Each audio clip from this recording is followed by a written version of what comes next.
ಇವತ್ತಿನ ಆಧ್ಯಾತ್ಮಿಕ ಪರಿಕಲ್ಪನಾ ಭಾಗವಾಗಿ ಪ್ರತ್ಯೇಕವಾಗಿ ತಿಳಿದುಕೊಂಡ್ರೆ ಮೋಕ್ಷ, ಇಲ್ಲವಾದ್ರೆ ಬಂಧನ ಅಂತ ಅದ್ಭುತವಾದ ಈ ಜ್ಞಾನವನ್ನು ತಿಳ್ಕೊಳ್ಳೋಕೆ ಪ್ರಯತ್ನ ಮಾಡೋಣ. ಸೊ ಇಂಥ ಅದ್ಭುತವಾದ ಜ್ಞಾನವನ್ನು ನಮಗೆ ತಿಳಿಸ್ಕೊಡಕ್ಕೆ ಈಗಾಗಲೇ ನಮ್ಮ ಸೀನಿಯರ್ ಮಾಸ್ಟರ್ ಆದ ವಿರೂಪಾಕ್ಷಪ್ಪ ಸರ್ ಅಲ್ಲಿ ಜಾಯ್ನ್ ಆಗಿದ್ದಾರೆ. ಈ ವೇದಿಕೆಗೆ ಆಗಮಿಸಿದರೆ ಅವ್ರನ್ನು ಸ್ವಾಗತ ಕೋರೋಣ. Welcome to sir.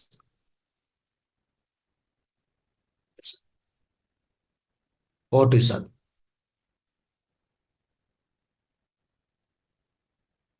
ಅನ್ಮ್ಯೂಟ್ ಮಾಡ್ಕೊಳ್ಳಿ ಸರ್, ಅನ್ಮ್ಯೂಟ್ ಮಾಡಿ.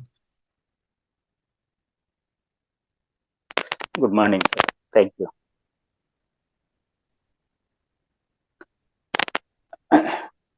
ಆತ್ಮೀಯ ಧ್ಯಾನ ಮಿತ್ರರು, ಈ ಒಂದು ವಿಷಯದ ಪ್ರಾರಂಭದಲ್ಲಿ ನಮ್ಮ ಪ್ರಿಯ ಗುರುಗಳು, ಆಧ್ಯಾತ್ಮ ವಿಜ್ಞಾನಿಗಳು, ಬ್ರಹ್ಮರ್ಷಿಗಳು ಆದಂತಹ ಬ್ರಹ್ಮರ್ಷಿ ಪಿತಾಮಹ ಸುಭಾಷ್ ಪತ್ರಿಜಿಯವರ ಚೈತನ್ಯಕ್ಕೆ ಅನಂತ ಅನಂತ ಆತ್ಮ ಪ್ರಣಾಮಗಳನ್ನು ಸಲ್ಲಿಸ್ತಾ, ಆತ್ಮೀಯ ಮಿತ್ರರೇ, ಈ ಒಂದು ಅವಕಾಶ ಕೊಟ್ಟಿರ್ತಕ್ಕಂಥ ಮಹಾ ಅವತಾರ್ ಫೌಂಡೇಶನ್ ಬಳಗಕ್ಕೆ, ವಿಶೇಷವಾಗಿ ರಂಗಸ್ವಾಮಿಯವರಿಗೆ ಅನಂತ ಕೃತಜ್ಞತೆಗಳನ್ನು ಸಲ್ಲಿಸ್ತಾ, ಮಿತ್ರರೇ, ಈ ದಿನದ ವಿಷಯ ಬಹಳ ಅದ್ಭುತವಾದ ವಿಷಯ, ಅವಶ್ಯಕವಾಗಿ ತಿಳಿದುಕೊಳ್ಳಲೇಬೇಕಾದಂತ ವಿಷಯ.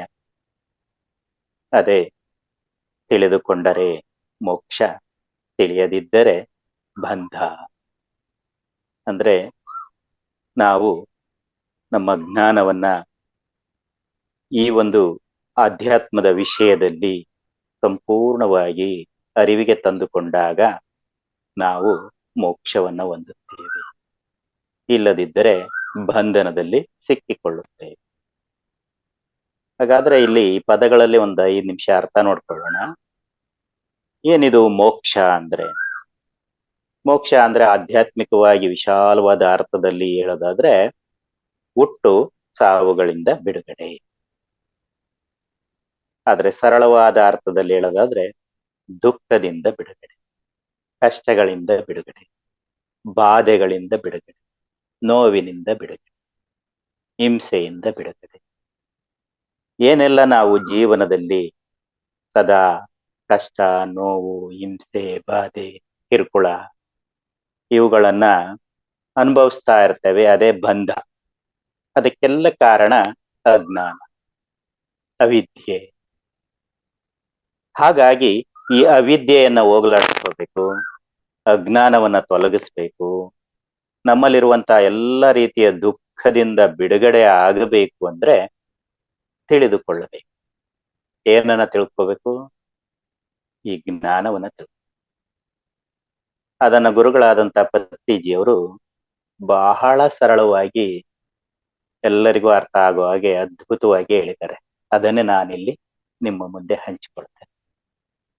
ಏನ್ ತಿಳ್ಕೋಬೇಕು ಅಂತ ಹೇಳಿದ್ರೆ 5 ಬೆರಳುಗಳ ಜ್ಞಾನವನ್ನ ತಿಳ್ಕೋಬೇಕು. 5 ಬೆರಳುಗಳಲ್ಲಿ ಅವರು 5 ವಿಷಯಗಳನ್ನ ಸ್ಪಷ್ಟವಾಗಿ ಹೇಳ್ತಾರೆ. ಆ 5 ವಿಷಯಗಳು ಯಾವ್ಯಾವು ಅಂತ ಹೇಳಿದ್ರೆ, ಎಲ್ಲರ ಕೈಯಲ್ಲೂ 5 ಬೆರಳುಗಳು, ಜಾಸ್ತಿ ಇಲ್ಲ, ಹೆಚ್ಚಾಗಿಲ್ಲ. 5 ಬೆರಳುಗಳು ಏನಿವು? ಮೊದಲನೇದು ಕಿರು ಬೆರಳು, ಶರೀರ. 2ನೇ ಬೆರಳು ಉಂಗುರ ಬೆರಳು, ಮನಸ್ಸು. 3ನೇ ಬೆರಳು ಬುದ್ಧಿ, ಅಂದ್ರೆ ಮಧ್ಯದ ಬೆರಳು. 4ನೇದು ತೋರು ಬೆರಳು, ಆತ್ಮ. ಹೆಬ್ಬೆರಳು ಪರಮಾತ್ಮ. ಈ 5ರ ಬಗ್ಗೆ ಸರಿಯಾಗಿ ತಿಳಿದುಕೊಂಡು ಆಚರಿಸುತ್ತಾ ಅನುಸರಿಸಿಕೊಂಡು ಹೋದಾಗ ನಾವು ಆನಂದಮಯ ಜೀವನ ಅಂದ್ರೆ ಮೋಕ್ಷದಾಯಕವಾಗಿ ಜೀವಿಸುತ್ತೇವೆ. ಯಾಕೆ ಅಂತ ಹೇಳಿದ್ರೆ ಇವುಗಳ ಜ್ಞಾನ ನಮಗೆ ಪರಿಪೂರ್ಣವಾಗಿ ಇಲ್ಲ. ನೋಡಿ, ಶರೀರದ ಬಗ್ಗೆ ಬಹಳಷ್ಟು ಜನರಿಗೆ ತಿಳಿದಿದೆ, ಹೆಚ್ಚು ಕಡಿಮೆ ಎಲ್ಲರಿಗೂ ಶರೀರದ ಬಗ್ಗೆ ತಿಳಿದಿರುತ್ತೆ. ಯಾಕೆ ಅಂದ್ರೆ ಶರೀರ ನೋಡಿದ ತಕ್ಷಣನೇ ಹೆಣ್ಣು ಗಂಡು, ದೊಡ್ಡವರು ಚಿಕ್ಕವರು, ವಿವಿಧ ರೂಪ ಭೇದಗಳ ಮೂಲಕ ಗುರುತಿಸ್ಕೊಳ್ತಾರೆ. ಅದು ಜ್ಞಾನ ಇದೆ. ಆದ್ರೆ ಮನಸ್ಸು ಈ ಮನಸ್ಸಿನ ಬಗ್ಗೆ ಜನರಿಗೆ ಸ್ವಲ್ಪ ಗೊತ್ತಿರ್ಬೋದು, ಇನ್ನು ಒಂದ್ ಸ್ವಲ್ಪ ಗೊತ್ತೇ ಇಲ್ಲ, ಹೆಚ್ಚು ತಿಳಿದಿರ್ಲಿಕ್ಕೆ ಆಗಲ್ಲ. ಯಾಕೆಂದ್ರೆ ಮನಸ್ಸು ಎಲ್ಲಿದೆ ಅಂದ್ರೆ ಒಬ್ಬೊಬ್ರು ಒಂದೊಂದು ಹೇಳ್ತಾರೆ. ಎಲ್ಲಿದೆ ಮನಸ್ಸು ಅಂದ್ರೆ ಸರಿಯಾಗಿ ಅರಿವಿರೋದಿಲ್ಲ. ಹಾಗಾಗಿ ಮನಸ್ಸಿನ ಬಗ್ಗೆ ತಿಳ್ಕೋಬೇಕು. ಎಲ್ಲೆಡೆಯೂ ಮನಸ್ಸಿದೆ, ಎಲ್ಲ ಕಡೆ ಇದೆ, ಎಲ್ಲ ಕಣಗಳಲ್ಲೂ ಮನಸ್ಸು. ನೆಕ್ಸ್ಟ್ ಬಂದಾಗ ಬುದ್ಧಿ ಬಗ್ಗೆ ಸ್ವಲ್ಪ ಗೊತ್ತು. ಏನ್ ಸ್ವಲ್ಪ ಗೊತ್ತು? ಯಾವ್ದು ಮಾತಾಡ್ಬೇಕು, ಯಾವ್ದು ಮಾತಾಡ್ಬಾರ್ದು, ಯಾವಾಗ ನಿದ್ದೆ ಮಾಡ್ಬೇಕು, ಯಾವಾಗ ನಿದ್ದೆ ಮಾಡಬಾರ್ದು, ಎಷ್ಟು ಊಟ ಮಾಡ್ಬೇಕು, ಎಷ್ಟು ಊಟ ಮಾಡಬಾರ್ದು, ನಿತ್ಯ ವಿವೇಕ ಸ್ವಲ್ಪ ಸ್ವಲ್ಪ ಗೊತ್ತು. ಇನ್ನ ಆತ್ಮ, ನಾಲ್ಕನೇದು, ಆತ್ಮದ ಬಗ್ಗೆ ಬಹಳ ಕಡಿಮೆ ತಿಳಿದ್ರು. ಆ ಆತ್ಮಶಕ್ತಿಯ ಬಗ್ಗೆ, ಆತ್ಮದ ಶಾಶ್ವತತೆಯ ಬಗ್ಗೆ, ಆತ್ಮ ಅನಂತವಾಗಿರೋದ್ರ ಬಗ್ಗೆ ಈ ಎಷ್ಟೊಂದು ವಿಷಯಗಳು ತಿಳಿದೇ ಇರೋದಿಲ್ಲ, ಬಹಳ ಕಡಿಮೆ ತಿಳಿದು. ಇನ್ನು ಪರಮಾತ್ಮ ಅಂದ್ರೆ ಬಹಳ ದೂರ, ಸರ್ವಾತ್ಮ. ಆದ್ರಿಂದ ನಾವು ಬಹಳ ದೂರ ಇರ್ತೇವೆ, ಆದ್ರೆ ಭಾವಿಸ್ಕೊಳ್ತೇವೆ ದೇವ್ರ ಹತ್ರ ಹೋಗ್ಬೇಕು, ದೇವ್ರ ಗುಡಿಗೆ ಹೋಗ್ಬೇಕು, ದೇವ್ರನ್ನ ಸೇರ್ಬೇಕು ಅಂತ ಹೇಳ್ತಿರ್ತೇವೆ ಅಷ್ಟೇ. ಆದ್ರೆ ಅದು ಹೇಗಿದೆ, ಎಲ್ಲಿದೆ, ಎಷ್ಟಿದೆ, ಇವ್ಯಾವ ಜ್ಞಾನ ಇಲ್ಲ. ಇದನ್ನ ತಿಳಿದುಕೊಳ್ಳುವುದೇ ನಮ್ಮ ಜೀವನದ ಗುರಿ. ಹಾಗಾಗಿ ಪ್ರತಿಯೊಬ್ಬರು ಕೂಡ ಇದನ್ನ ತಿಳಿಯಲೇಬೇಕು. ಈ 5 ವಿಷಯಗಳನ್ನ ಸಂಪೂರ್ಣವಾಗಿ ತಿಳಿದುಕೊಂಡಾಗ ನಮಗೆ ಪರಿಪೂರ್ಣ ಜೀವನ ಅರಿವಾಗುತ್ತೆ, ಅಥವಾ ತಿಳಿಯುತ್ತೆ. ಆ ತಿಳಿವೇ ಮೋಕ್ಷ. ತಿಳಿಯದಿದ್ದರೆ ಬಂಧನ. ಏನ್ ಬಂಧ? ಬಂಧ ಅಂದ್ರೆ ಯಾವುದ್ರಲ್ಲೋ ಒಂದ್ರಲ್ಲಿ ಸಿಕ್ಕಿ ಹಾಕಿಕೊಂಡಿರೋದು. ಒಂದು ಚೈನ್ ಇದೆ, ಒಂದಕ್ಕೊಂದು ಲಿಂಕ್ ಇರುತ್ತೆ. ಅದು ಕಳಚಿದ್ರೆ ಮಾತ್ರನೇ ಬಿಡುಗಡೆ, ಕಳಚಲಿಲ್ಲವೆಂದರೆ ಬಂಧ. ಹಾಗಾಗಿ ಆ ಒಂದು ಬಂಧನ, ಯಾವುದೋ ಒಂದು ಕೆಲಸದಲ್ಲಿ ಇರ್ತೇವೆ, ಆ ಕೆಲಸದಲ್ಲೇ ಸಿಕ್ಕಾಕೊಂಡಿರ್ತೀವಿ, ಅದರಿಂದ ಹೊರಗ್ ಬರಕ್ ಒದ್ದಾಡ್ತಿರ್ತೀವಿ, ಬಹಳ ಕಷ್ಟ ಅಂದ್ಕೊಳ್ತೀವಿ, ಅಸಹ್ಯ ಪಟ್ಕೊಳ್ತೀವಿ, ಬೇಸರ ಪಟ್ಕೊಳ್ತೀವಿ, ಕೋಪ ಮಾಡ್ಕೊಳ್ತೀವಿ, ಯಾತನೆ ಅನುಭವಿಸ್ತೀವಿ. ಹಾಗಾಗಿ ಅಂತ ಯಾತನೆ, ಕಷ್ಟ, ನೋವು ಇಲ್ಲದೆ ಆ ಕೆಲಸವನ್ನ ಮಾಡ್ಕೊಳ್ಬೇಕು, ಅದನ್ನ ತಿಳಿದುಕೊಂಡು ಆರಾಮವಾಗಿ ಮಾಡ್ಕೋಬೇಕು, ಆನಂದದಿಂದ ಮಾಡ್ಕೋಬೇಕು ಅನ್ನೋದು ಬರ್ಬೇಕು. ಯಾವಾಗ ಬರುತ್ತೆ ಹಾಗೆ? ನನ್ ಕೆಲ್ಸ ಕಷ್ಟ ಇದೆ, ನೋವಿದೆ, ಬಹಳ ಯಾತನೆ ಆಗ್ತಿದೆ ಅನ್ನೋದ್ರಿಂದ ಹೊರಗ್ ಬರ್ಬೇಕು ಅಂದ್ರೆ ಆ ಕೆಲಸದ ಪೂರ್ಣ ಜ್ಞಾನವನ್ನ ಅರ್ಥಕೋಬೇಕು. ಆ ಕೆಲಸದ ಪೂರ್ಣ ಜ್ಞಾನ ಬಂತು ಅಂದ್ರೆ ಅದನ್ನ ಸುಲಭವಾಗಿ ಮಾಡ್ಕೊಳ್ತೇವೆ, ಆನಂದವಾಗಿ ಮಾಡ್ಕೊಳ್ತೇವೆ, ಉತ್ಸಾಹದಿಂದ ಮಾಡ್ಕೊಳ್ತೇವೆ. ಇಲ್ದೆ ಹೋದ್ರೆ ಆ ಬಂಧನದಲ್ಲಿ ಸಿಕ್ಕಿಕೊಳ್ತೇವೆ. ಅದಕ್ಕೋಸ್ಕರ ಆ ಬಂಧನದಿಂದ ಬಿಡುಗಡೆ ಆಗುವುದೇ ಮೋಕ್ಷ. ಅದನ್ನೇ ತಿಳಿವು, ಅರಿವು ಅಂತೆಲ್ಲ ನಾವು ಸರಳವಾಗಿ ಹೇಳ್ತೇವೆ. ಹಾಗಾಗಿ ನಾವು ಈ 5 ಅಂಶಗಳ ಬಗ್ಗೆ ತಿಳ್ಕೊಳ್ತಾ ಹೋದಾಗ ಶರೀರ ಮೊದಲನೇದಕ್ಕೆ ಬರೋಣ. ಏನಿದು ಶರೀರ? ಸ್ವಲ್ಪ ಗೊತ್ತು ಅಂತ ಹೇಳಿದ್ವಿ, ಹೆಣ್ಣು ಗಂಡು. ಆದ್ರೆ ನಾವು ಈ ಭೂಮಿಯ ಮೇಲೆ ಈ ಶರೀರವೇ ಶಾಶ್ವತ, ಈ ಶರೀರವೇ ನಾನು, ಈ ಶರೀರವೆಲ್ಲವೆಂದರೆ ನಾನಿಲ್ಲವೇ ಇಲ್ಲ ಎಂಬ ಅಜ್ಞಾನದಲ್ಲಿದೆ. ಇದನ್ನ ಭಗವದ್ಗೀತೆಯಲ್ಲಿ ನೋಡ್ತೇವೆ. ಮೊದಲನೇ ಅಧ್ಯಾಯ ಪೂರ್ತಿ ಅರ್ಜುನನ ವಿಷಾದದ ಯೋಗವಿದೆ. ಅಂದ್ರೆ ಆ ಯುದ್ಧ ಭೂಮಿಯಲ್ಲಿ ಅರ್ಜುನ ಎಲ್ಲರನ್ನ ನೋಡ್ತಾನೆ. ಇವರು ನಮ್ಮವರು, ಇವರು ನಮ್ಮ ಸೋದರರು, ಇವರು ನಮ್ಮ ಮಿತ್ರರು, ಇವರು ಗುರುಗಳು, ಇವರು ತಾತ, ಹೀಗೆ ಎಲ್ಲರನ್ನ ನೋಡ್ತಾನೆ. ಎಲ್ಲರನ್ನ ನೋಡಿ ಕುಗ್ಗಿ ಹೋಗ್ತಾನೆ. ಹೀಗೆ ಇರುವಂತ ನಮ್ಮವರನ್ನೆಲ್ಲ ಕೊಲ್ಲುವುದೇ ಬೇಡ, ಇವರನ್ನೆಲ್ಲ ಸಾಯಿಸುವುದು ಬೇಡ. ಬಹಳ ದುಃಖಿತನಾಗ್ತಾನೆ. ಇವರನ್ನೆಲ್ಲ ಕೊಂದು ಪಡೆಯುವಂತ ಸಿಂಹಾಸನವಂತೂ ನನಗೆ ಬೇಡವೇ ಬೇಡ. ಹೀಗೆ ಬಹಳ ದುಃಖಿತನಾದ, ಭಯಗ್ರಸ್ತನಾದ, ದೀನನಾದ, ದೈನ್ಯತೆಯನ್ನು ಹೊಂದಿದ. ವಿಷಾದ ಪಡ್ತಾನೆ. ಯಾಕೆ ವಿಷಾದ ಪಟ್ಟ? ದೇಹದ ಬಗೆಗಿನ ವ್ಯಾಮೋಹ.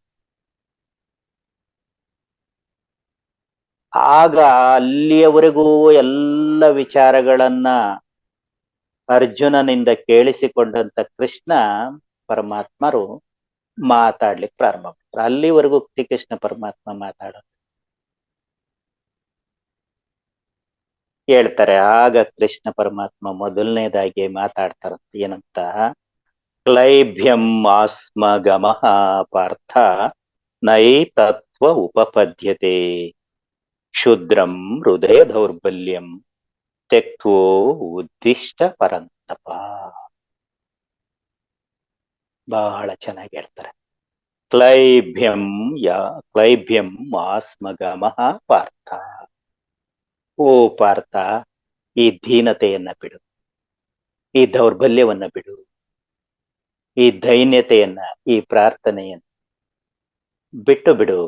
ಇದು ನಿನಗೆ ತಕ್ಕುದಾದುದಲ್ಲ, ಇದು ನಿನಗೆ ಸರಿಯಲ್ಲ. ನೀನು ಧೀರನಿರುವೆ, ಯೋಧನಿರುವೆ. ಯೋಧನಾಗಿ ಧೈರ್ಯವನ್ನ ಕಳೆದುಕೊಳ್ಳುವುದಲ್ಲ, ದೀನನಾಗುವುದು ತಕ್ಕುದಲ್ಲ. ಈ ಕ್ಷುದ್ರವಾಗಿರ್ತಕ್ಕಂಥ ದೌರ್ಬಲ್ಯವನ್ನ ಕಿತ್ತೊಗೆ, ಭಯವನ್ನ ಕಿತ್ತು ಹಾಕು, ತೆಗೆದುಕೋ ಗಾಂಡೀವವನ್ನ, ಜಾಗೃತನಾಗು, ಉದ್ದಿಷ್ಟನಾಗು, ಎಚ್ಚರವಾಗು ಅಂತ ಹೇಳ್ತಾನೆ.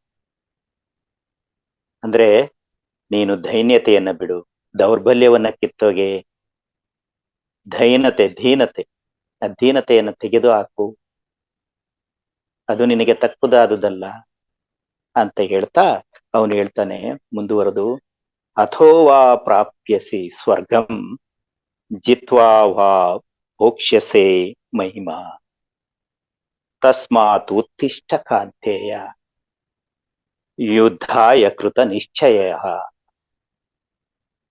ಓ ಪಾರ್ಥ, ಯುದ್ಧದಲ್ಲಿ ಗೆದ್ದರೆ ಈ ಭೂಮಿಯನ್ನ ಅನುಭವಿಸುವೆ, ಸ್ವರ್ಗವನ್ನ ಅನುಭವಿಸುವೆ. ಅಂದ್ರೆ ಯುದ್ಧದಲ್ಲಿ ಗೆದ್ದರೆ ಭೂಮಿಯನ್ನ ಅನುಭವಿಸುವೆ, ಸೋತರೆ ಸತ್ತರೆ ಸ್ವರ್ಗವನ್ನ ಅನುಭವಿಸುವೆ. ಹಾಗಾಗಿ ಎದ್ದೇಳು, ಜಾಗೃತನಾಗು, ಯುದ್ಧವನ್ನ ಮಾಡು. ಈಗಾಗಲೇ ಯುದ್ಧ ನಿಶ್ಚಯವಾಗಿದೆ. ಅಂದ್ರೆ ಯಾಕೆ ಹೇಳ್ತಾರೆ ಈ ಮಾತು ಅಂತ ಹೇಳಿದ್ರೆ, ಯುದ್ಧದಲ್ಲಿ ಗೆದ್ದರೆ ಸಿಂಹಾಸನ ಸಿಗುತ್ತೆ, ಮರಣ ಹೊಂದಿದರೆ ಸ್ವರ್ಗ ಸಿಗುತ್ತೆ ಅಂತೇಳಿ ಈ ಮಾತು ಯಾಕೆ ಹೇಳ್ತಾರೆ ಅಂತ ಹೇಳಿದ್ರೆ, ಸಾವು ನಿಶ್ಚಿತ, ದೇಹಕ್ಕೆ ಸಾವು ನಿಶ್ಚಿತ, ಅದನ್ನ ಯಾರು ತಡೆಯಲಾಗದು. ನೀನು ಯುದ್ಧ ಮಾಡಿದರೂ, ನೀನು ಕೊಂದರೂ, ಕೊಲ್ಲದೇ ಇದ್ದರೂ ಅವರು ಸಾಯುವರು. ಹಾಗಾಗಿ ನಾನು ಕೊಲ್ಲುತ್ತೇನೆ, ನಾನು ನಾಶ ಮಾಡುತ್ತೇನೆ, ನಾನು ಅವರನ್ನ ಆಹುತಿ ತೆಗೆದುಕೊಳ್ತೇನೆ ಅನ್ನೋದನ್ನ ಬಿಡು. ಯುದ್ಧ ನಿಶ್ಚಯ ಆಗಿದೆ, ಯುದ್ಧ ಮಾಡು. ಏಕೆಂದರೆ ನೀನು ಯುದ್ಧದಲ್ಲಿ ಹೋರಾಡಿ ವೀರ ಮರಣವನ್ನ ಹೊಂದಿದರೆ ಸ್ವರ್ಗವನ್ನ ಪಡೀತೀಯ. ನಿನ್ನ ಕರ್ಮವನ್ನ ನೀನು ಮಾಡಿದಂತೆ ಆಗುತ್ತದೆ. ಜಾಗೃತಿಯಿಂದ ನಿನ್ನ ಕರ್ಮವನ್ನ ಮಾಡು. ಕರ್ಮ ಮಾಡುವುದಷ್ಟೇ ನಿನ್ನ ಕೆಲಸ.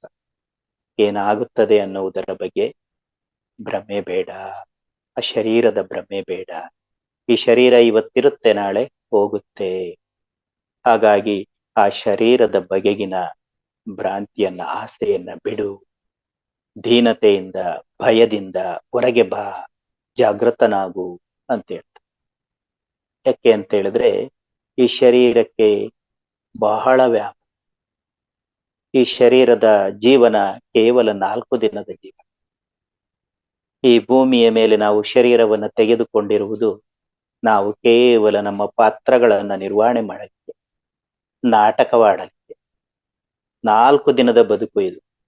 ಈಗ ಬಾಲ್ಯವಿದೆ, ನಂತರ ಪ್ರೌಢಾವಸ್ಥೆ ಬರುತ್ತೆ, ಪ್ರೌಢಾವಸ್ಥೆಯ ನಂತರ ಯೌವನಾವಸ್ಥೆ ಬರುತ್ತೆ, ಯೌವನಾವಸ್ಥೆಯ ನಂತರ ವೃದ್ಧಾಪ್ಯಾವಸ್ಥೆ ಬರುತ್ತೆ, ನಂತರ ಸಾವು.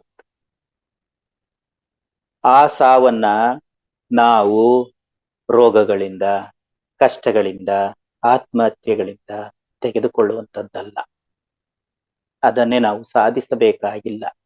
ನಾವು ಸಾಧಿಸಬೇಕಾದದ್ದು, ತಿಳಿಯಬೇಕಾದದ್ದು ಏನೆಂದರೆ, ನಮ್ಮ ಶರೀರವನ್ನ ನಾವೇ ತ್ಯಜಿಸುವಂತಹ ಶಕ್ತಿಯನ್ನ ಸಾಧಿಸಿಕೊಳ್ಳಬೇಕು. ನಮಗೆ ಬೇಕೆನಿಸಿದಾಗ ನಮ್ಮ ದೇಹವನ್ನ ತ್ಯಜಿಸುವಂತಹ ಶಕ್ತಿಯನ್ನು ಹೊಂದಬೇಕು. ಅದಕ್ಕೆ ಪತ್ರಿಜಿ ಅವರು ಹೇಳ್ತಾರೆ, ಅವರು ತಮ್ಮ ಗುರುಗಳಾದಂತಹ ಸದಾನಂದ ಯೋಗಿಯವರನ್ನ 1983 ಮೇ 22ಕ್ಕಿಂತ 3 ತಿಂಗಳು ಮುಂಚೆ ಭೇಟಿ ಆಗ್ತಾರೆ. ಭೇಟಿಯಾದಾಗ ಅವ್ರು ಹೇಳ್ತಾರಂತೆ, ಸುಭಾಷ್, ನಾನು ದೇಹವನ್ನು ತ್ಯಜಿಸುವ ಸಮಯ ಬಂದಿದೆ, ಅದಕ್ಕೆ ಅವಶ್ಯಕವಾದಂತಹ ಸಮಾಧಿಯ ಸ್ಥಿತಿಯ ವ್ಯವಸ್ಥೆಯನ್ನ ಮಾಡು ಅಂತೇಳಿ ಹೇಳ್ತಾರಂತೆ.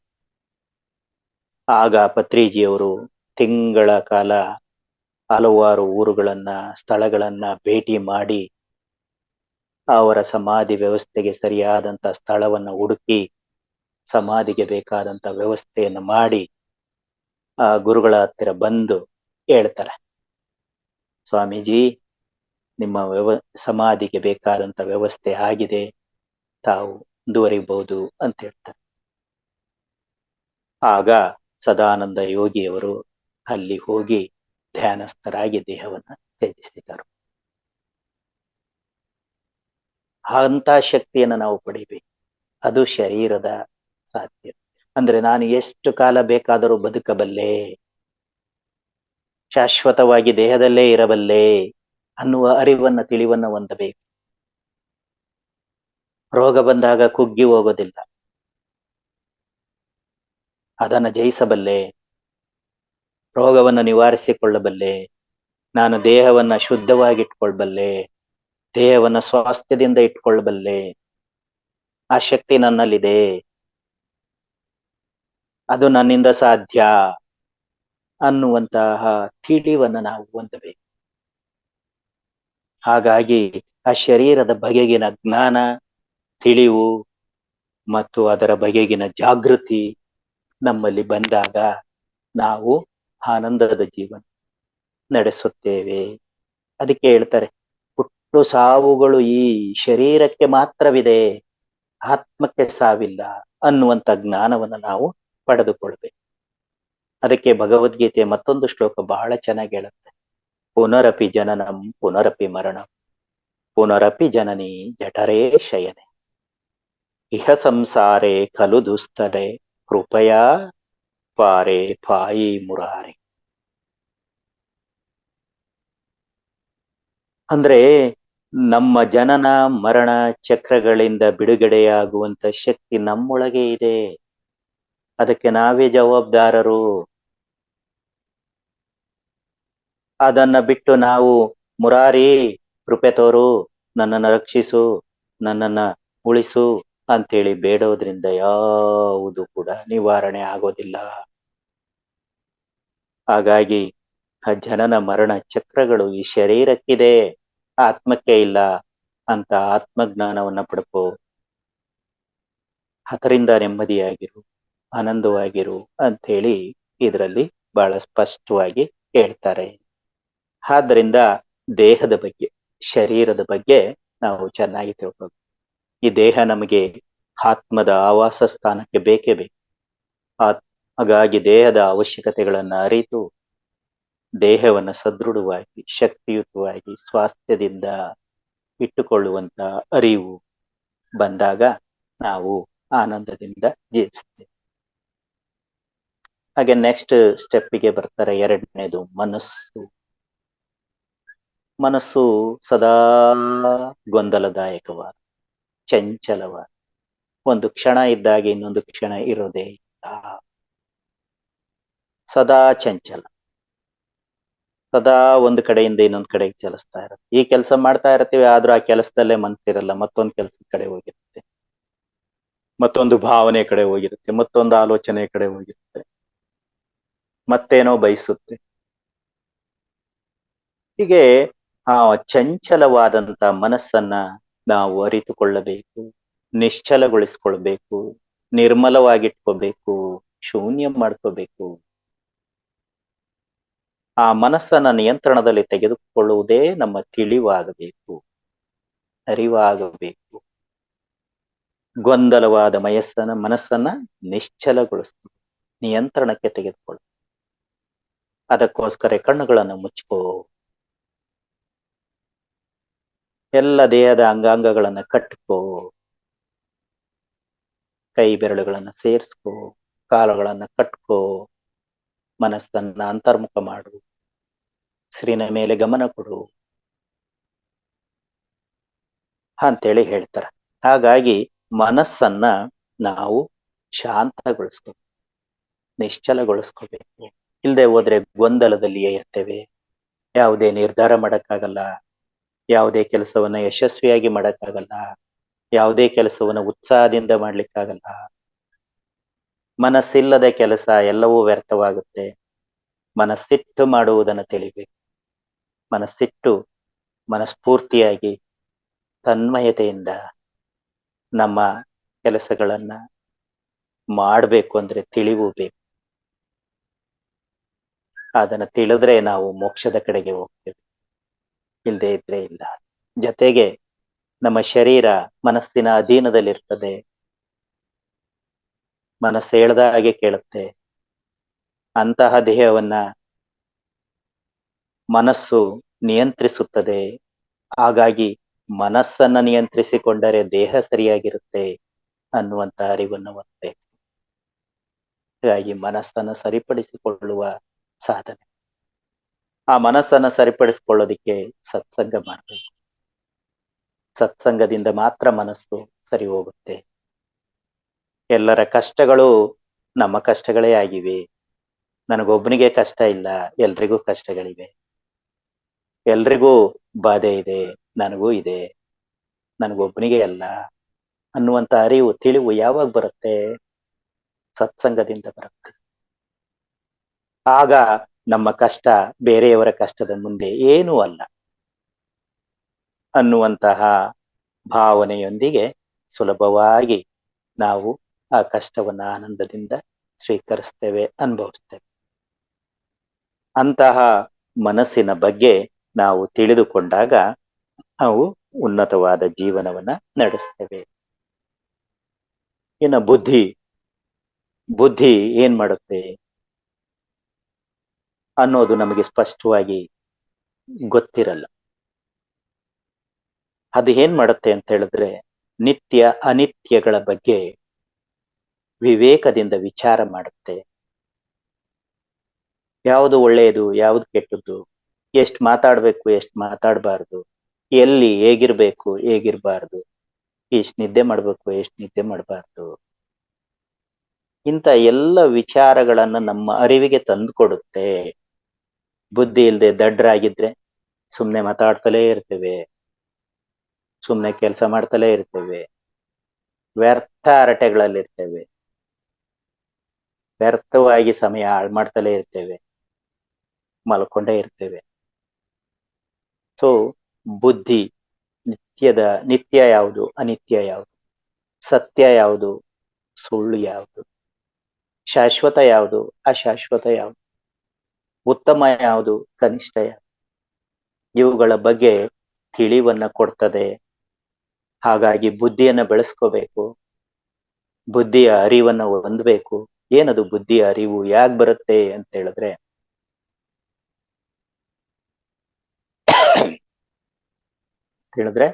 ಬುದ್ಧಿಯನ್ನ ನಾವು ಸ್ವಾಧ್ಯಾಯದಿಂದ ಹೆಚ್ಚಿಸ್ಕೋಬೇಕು. ಬುದ್ಧಿ ಯಾವಾಗ್ಲೂ ಹೆಚ್ಚುತ್ತಲೇ ಇರುತ್ತೆ, ಯಾವತ್ತೂ ಕಡಿಮೆ ಆಗಲ್ಲ, ಹೆಚ್ಚುತ್ತಲೇ ಇರುತ್ತದೆ, ವಿಕಾಸ ಹೊಂದುತ್ತಿರುತ್ತೆ. ಅದನ್ನ ವಿಕಾಸ ಮಾಡಿಕೊಳ್ಳೋದಕ್ಕೆ ಸರಿಯಾದ ಮಾರ್ಗ ಸ್ವಾಧ್ಯಾಯ. ಹೆಚ್ಚೆಚ್ಚು ಪುಸ್ತಕಗಳನ್ನ ಓದ್ಬೇಕು, ಹೆಚ್ಚೆಚ್ಚು ವಿಚಾರಗಳನ್ನ ಕೇಳಬೇಕು. ಅದಕ್ಕೆ ಈ ಆಧ್ಯಾತ್ಮಿಕತೆಯಲ್ಲಿ ಹೇಳ್ತಾರೆ, ಕಿವಿಗಳು ಯಾವಾಗ್ಲೂ ತೆರೆದೇ ಇರ್ತವೆ, ಯಾವತ್ತು ಮುಚ್ಕೊಳಕ್ ಅದಕ್ಕೆ ಪ್ರಶ್ನೆ ಇಲ್ಲ. ಕೇಳಿಸ್ಕೊಳ್ಳಿ, ಹೆಚ್ಚೆಚ್ಚು ಕೇಳಿಸ್ಕೊಳ್ಳಿ, ಕೇಳಿಸ್ಕೊಂಡು ಜ್ಞಾನವನ್ನ, ಬುದ್ಧಿಯನ್ನ ಹೆಚ್ಚಿಸ್ಕೊಳ್ಳಿ. ಹೆಚ್ಚೆಚ್ಚು ಓದಿ, ಪುಸ್ತಕಗಳನ್ನ ಓದಿ. ಹೇಳ್ತಾರೆ ಪತ್ರಿಜಿಯವರು, ನಾನು ಲಕ್ಷ ಪುಸ್ತಕಗಳನ್ನು ಓದಿದೆ. ಆ ಎಲ್ಲ ಪುಸ್ತಕಗಳನ್ನ ಅಲ್ಲಿಷ್ಟು ಇಲ್ಲಿಷ್ಟು ಇಲ್ಲಿಷ್ಟು ಅಲ್ಲಿಷ್ಟು ಜ್ಞಾನವನ್ನ ಪಡ್ಕೊಳ್ತಾ ಪಡ್ಕೊಳ್ತಾ ಪಡ್ಕೊಳ್ತಾ ನಾನು 40 ವರ್ಷಗಳ ಹಿಂದೆ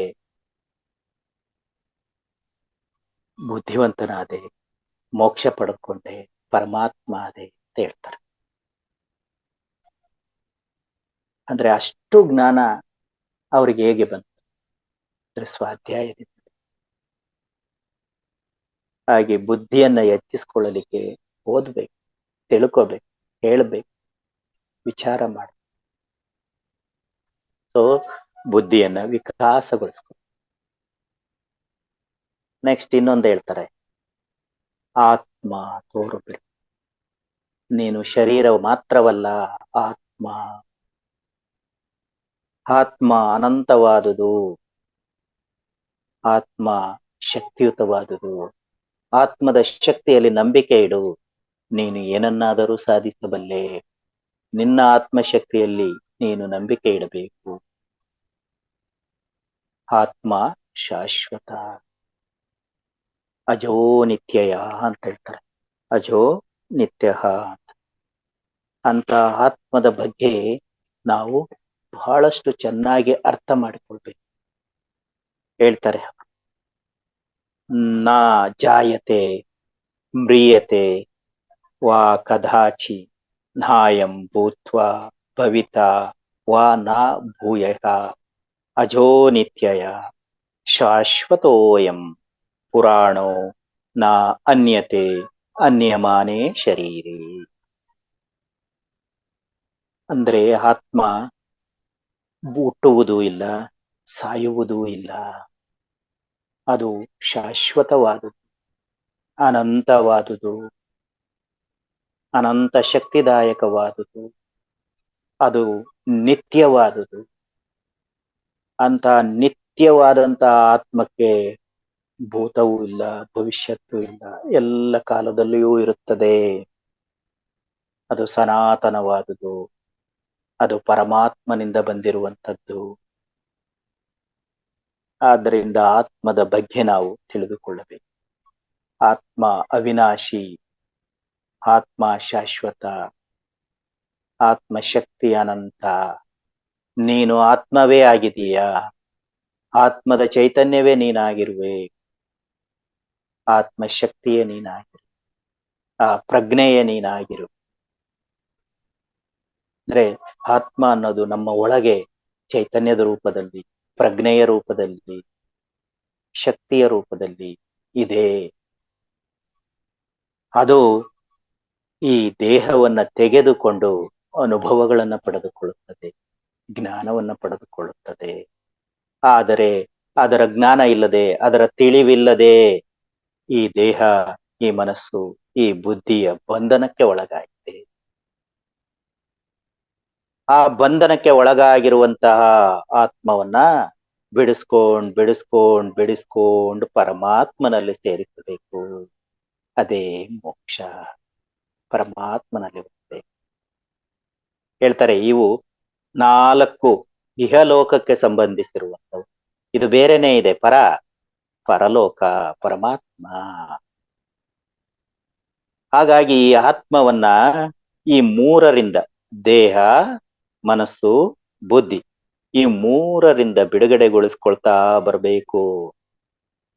ಅದು ಸೇರಿದೆ, ಅದರ ಅನುಭವವನ್ನು ಪಡ್ಕೊಳ್ತಾ ಇದೆ ಅನ್ನುವಂತ ಅರಿವನ್ನ ಹೊಂದ್ಕೊಂಡು ಅವುಗಳ ಬಂಧನದಿಂದ ಬಿಡುಗಡೆ ಮಾಡ್ತಾ ಮಾಡ್ತಾ ಕ್ರಮೇಣ ಕ್ರಮೇಣ ಕ್ರಮೇಣ ಏನಾಗ್ಬೇಕು, ಪರಮಾತ್ಮನ ಸೇರ್ಬೇಕು, ಪರಮಾತ್ಮನ ಆಗ್ಬೇಕು. ಎಲ್ಲಿಂದ ಬಂದಿದೆಯೋ ಅಲ್ಲಿಗೆ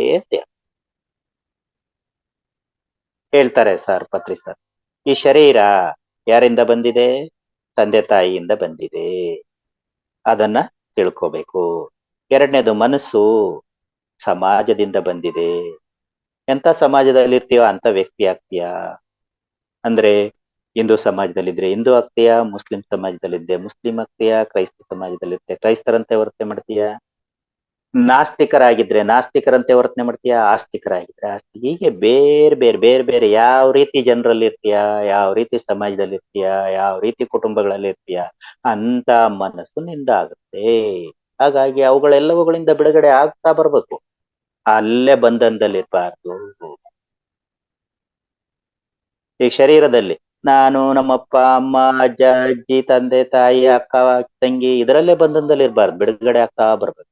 ಮನಸ್ಸು ಈ ಸಮಾಜದಿಂದ ಬಿಡುಗಡೆ ಆಗ್ತಾ ಬರ್ಬೇಕು, ವಿಶಾಲ ದೃಷ್ಟಿಕೋನ ಬೆಳೆಸ್ಕೊಂತ ಬರ್ಬೇಕು. ಬುದ್ಧಿ ಇವೆಲ್ಲ ಸರಿನಾ ತಪ್ಪ, ಒಳ್ಳೇದ ಕೆಟ್ಟದ್ದ, ಶ್ರೇಷ್ಠವ ಕನಿಷ್ಠವ ಅಂತ ಎಲ್ಲ ವಿಚಾರ ಮಾಡ್ಕೊಂಡು ಬೆಳೆಸ್ತಾ ಬಂದಾಗ ಆತ್ಮ ಬಿಡುಗಡೆ ಆಗ್ತಾ ಬರುತ್ತೆ. ಬಿಡುಗಡೆ ಆದಾಗ ಪರಲೋಕದ ಪರಮಾತ್ಮನನ್ನ ಸೇರುತ್ತೆ. ಆ ಪರಮಾತ್ಮ ಸ್ಥಿತಿಗೆ ಹೋದಾಗಲೇ ಮೋಕ್ಷ. ಸೊ ಇವುಗಳೆಲ್ಲವನ್ನ ತಿಳಿಯಬೇಕು. ಅದಕ್ಕೆ ಇನ್ನೂ ಸಿಂಪಲ್ ಆಗಿ ಸರಳವಾಗಿ ಹೇಳ್ತಾರೆ, ಶರೀರವನ್ನ ಸ್ವಸ್ಥವಾಗಿ ಉತ್ತಮವಾಗಿ ಶಾಶ್ವತವಾಗಿ ಇಟ್ಕೋಬೇಕಂದ್ರೆ ಶಾಕಾರವನ್ನೇ ತೆಗೆದುಕೊಳ್ಳಿ. ಶರೀರಕ್ಕೆ ಶಾಕಾರ ಬೇಕು. ಮನಸ್ಸಿಗೆ ಏನ್ ಬೇಕು? ಸತ್ಸಂಗ ಬೇಕು. ಒಳ್ಳೆಯವರ ಸಂಘ ಮಾಡಿ, ಸಜ್ಜನರ ಸಹವಾಸ ಮಾಡಿ, ಒಳ್ಳೆ ವಿಚಾರ ಮಾಡಿ, ಒಳ್ಳೆ ರಂಜನೆ ಪಡೆಯಿರಿ. ನಮ್ಮ ಬುದ್ಧಿ ಮಧ್ಯ ಮಾರ್ಗದಲ್ಲಿರಿ. ಎಲ್ಲವನ್ನ ಅನುಭವಿಸಿ, ಯಾವುದಕ್ಕೂ ಅಂಟ್ಕೋಬೇಡಿ. ಮಧ್ಯ ಮಾರ್ಗದಲ್ಲಿ ನಡೆಯಿರಿ. ಹೆಚ್ಚೆಚ್ಚು ಬುದ್ಧಿಯನ್ನು ಬೆಳೆಸ್ಕೊಳ್ಳಿ, ಸ್ವಾಧ್ಯಾಯ ಮಾಡಿ. 4ನೇದು ಆತ್ಮಜ್ಞಾನ ಹೊಂದಿ. ಆತ್ಮಕ್ಕೆ ಧ್ಯಾನ ಬೇಕು. ಹೇಳ್ತಾರೆ ಆತ್ಮ ಜ್ಞಾನದ ಸಂಕೇತ, ಪರಮಾತ್ಮ ಬ್ರಹ್ಮಜ್ಞಾನದ ಸಂಕೇತ. ಅಂದ್ರೆ ಇಲ್ಲಿ ಶರೀರಕ್ಕೆ ಶಾಕಾರ, ಮನಸ್ಸಿಗೆ ಸತ್ಸಂಗ, ಬುದ್ಧಿಗೆ ಸ್ವಾಧ್ಯಾಯ, ಆತ್ಮಕ್ಕೆ ಧ್ಯಾನ, ಪರಮಾತ್ಮಕ್ಕೆ ಬ್ರಹ್ಮಜ್ಞಾನ ಅಂದ್ರೆ ಸೇವೆ. ಇವುಗಳನ್ನ ನಾವು ಅಳವಡಿಸ್ಕೊಂಡ್ರೆ, ಅರಿತುಕೊಂಡ್ರೆ ಮೋಕ್ಷ. ಮೋಕ್ಷ ಅಂದ್ರೆ ಏನರ್ಥ ಇಲ್ಲಿ? ಇವೆಲ್ಲವುಗಳ ಬಂಧನದಿಂದ ಬಿಡುಗಡೆಗೊಂಡು ಪರಮಾತ್ಮನನ್ನ ಸೇವೆ. ಹಿಂಗಿಂದ್ರೆ ಏನು? ನಾವೆಬ್ಬರೆಡು ತೋರಿಸ್ತೀವಿ, ಇದು ಶ್ರೇಷ್ಠ, ಇದೇ ಅಂತಿಮ, ಇದೇ ಪರಮಾತ್ಮ, ಮತ್ತೊಂದ್ ಬರಲಿಲ್ಲ, ಇದೇ ಪರಮಾತ್ಮ.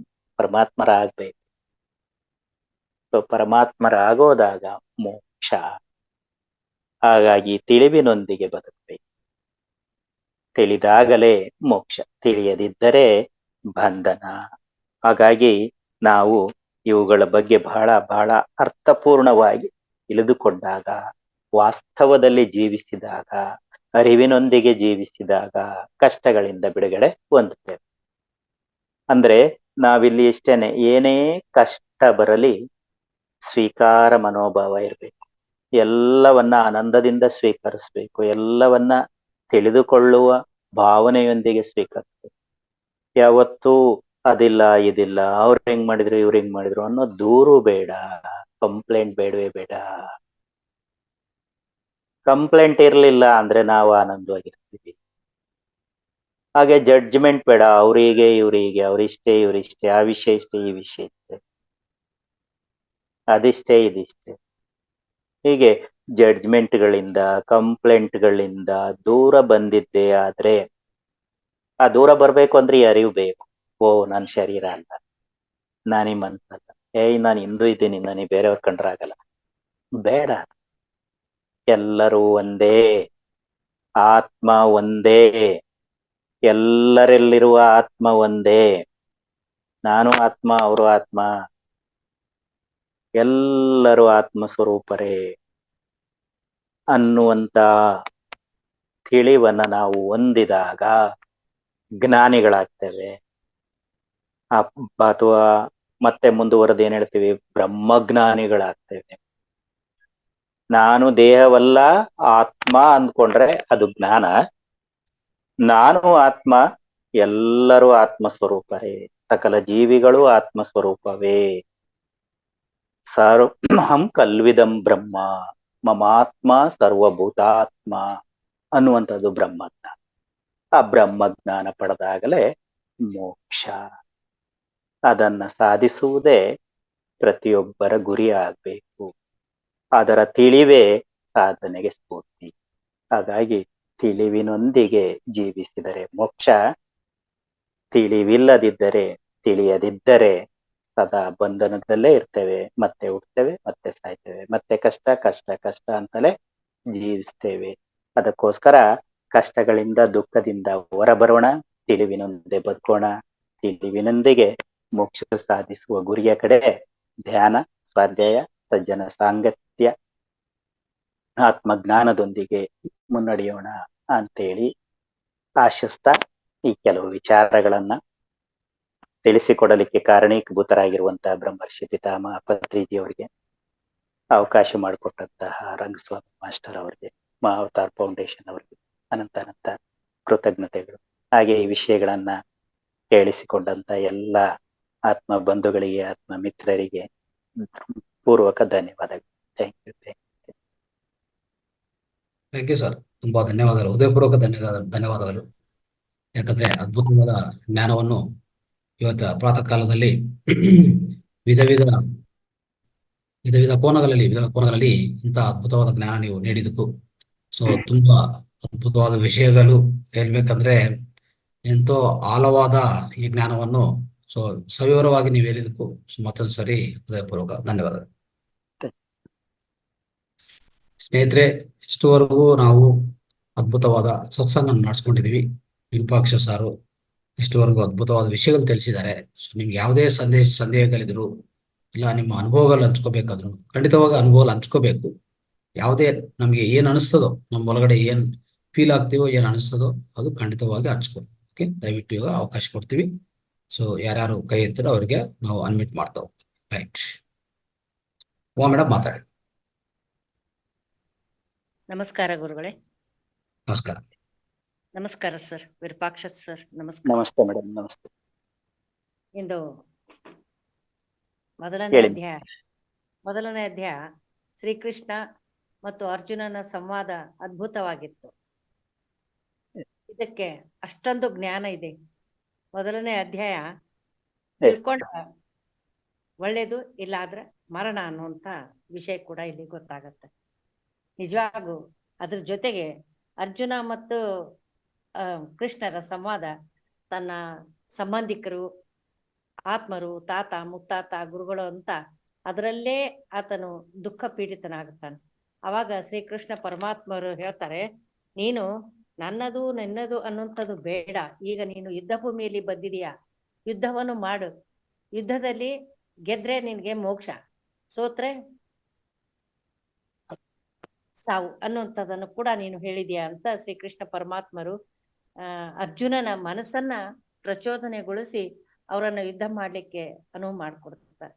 ಅದ್ರ ಜೊತೆಗೆ ತಾವು ಇವತ್ತು ಶರೀರ ಅಂದ್ರೇನು ಮತ್ತೆ ಹೇಳಿದ್ರೆ, ಶರೀರ, ಮನಸ್ಸು, ಬುದ್ಧಿ, ಆತ್ಮ ಇವೆಲ್ಲವನ್ನ ನಾವು ಗೆಲ್ಲಬೇಕು, ಗೆದ್ರೆ ಮಾತ್ರ ಸ್ವರ್ಗ ಅನ್ನುವಂಥದ್ದು ಕೂಡ ಹೇಳಿದ್ರಿ.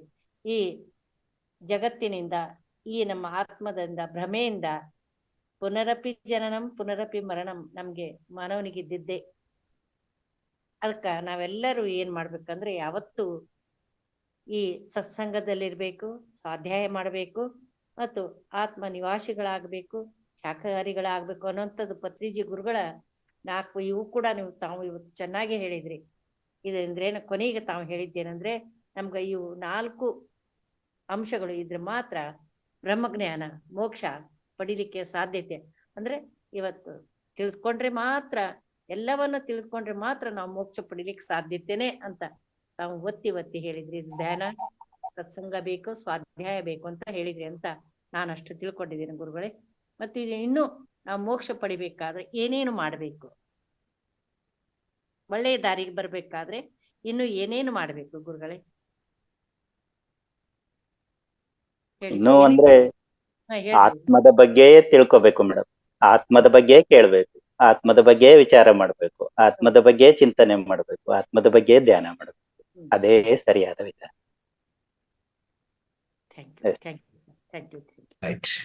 ಧನ್ಯವಾದ. Thank you madam. Thank you Uma madam. ಮತ್ತೆ ಸರ್ ಏನ್ ಹೇಳಿದ್ರು ಅದನ್ನ ಮತ್ತೆ ಮನನ ಮಾಡಿದ್ದೀರಾ, ಅದಕ್ಕಾಗಿ ನಿಮಗೆ ಧನ್ಯವಾದಗಳು. ನಮಸ್ಕಾರ ಸರ್. ನಮಸ್ಕಾರ ರಂಗನಾಥ್ ಗುರುಜಿಗೆ. ಸರ್ ಇವತ್ತು ಮೋಕ್ಷದ ಬಗ್ಗೆ ಹೇಳ್ಕೊಟ್ರಿ. ತಿಳಿದುಕೊಂಡರೆ ಮೋಕ್ಷ, ಇಲ್ಲಾದರೆ ಬಂಧನ. ಈ ವಿಚಾರ ತುಂಬಾ ಚೆನ್ನಾಗಿ ಹೇಳ್ಕೊಟ್ರಿ. ಮೋಕ್ಷ, ನಾವು ಮೋಕ್ಷಕ್ಕೆ ತಲುಪಬೇಕಂದ್ರೆ ಏನೇನೆಲ್ಲ ವಿಚಾರ ಮಾಡ್ಬೇಕು, ಏನೆಲ್ಲ ಸಾಧನೆ ಮಾಡ್ಬೇಕು ಅನ್ನೋಂತ ವಿಚಾರ ಹೇಳ್ಕೊಟ್ರಿ. ಹಾಗೆ 5 ಬೆರಳುಗಳ ಪರಿಕಲ್ಪನೆ ಒಂದೊಂದಾಗಿ ತಗೊಂಡು ಎಳೆ ಆಗಿ ಹೇಳ್ಕೊಟ್ಟಿದ್ದೀರಾ. ಹಾಗೆ ಮತ್ತೊಮ್ಮೆ ಧ್ಯಾನದ ಬಗ್ಗೆ ಹೇಳ್ಕೊಟ್ಟಿದ್ದೀರಾ. ಮತ್ತೆ ಸ್ವೀಕಾರ ಮನೋಭಾವ, ನಾವ್ ಏನೇ ಬರ್ಲಿ ಎಲ್ಲದನ್ನೂ ಸ್ವೀಕಾರ ಮಾಡ್ಕೊಂಡು ಹೋಗ್ಬೇಕು ಅನ್ನೋದನ್ನ ತುಂಬಾ ಅದ್ಭುತವಾಗಿ ಇವತ್ತು ನೀವು ಕ್ಲಾಸ್ ತಿಳಿಸ್ಕೊಟ್ಟಿದ್ದೀರಾ. ಅದಕ್ಕಾಗಿ thank you so much sir. Thank you. ಧನ್ಯವಾದಗಳು ಸರ್. ಮಾಸ್ಟರ್ಸ್, ಯಾವುದೇ ಪ್ರಶ್ನೆಗಳು, ಅನುಭವಗಳು, ಏನೇ ವಿಚಾರ ಇದ್ರು ವಿರೂಪಾಕ್ಷ ಸರ್ ಇದ್ದಾರೆ, ಅದ್ರ ಬಗ್ಗೆ ನೀವು ಕ್ವಶನ್ ಕೇಳ್ಬೋದು. ಹ್ಯಾಂಡ್ ರೈಸ್ ಮಾಡಿ.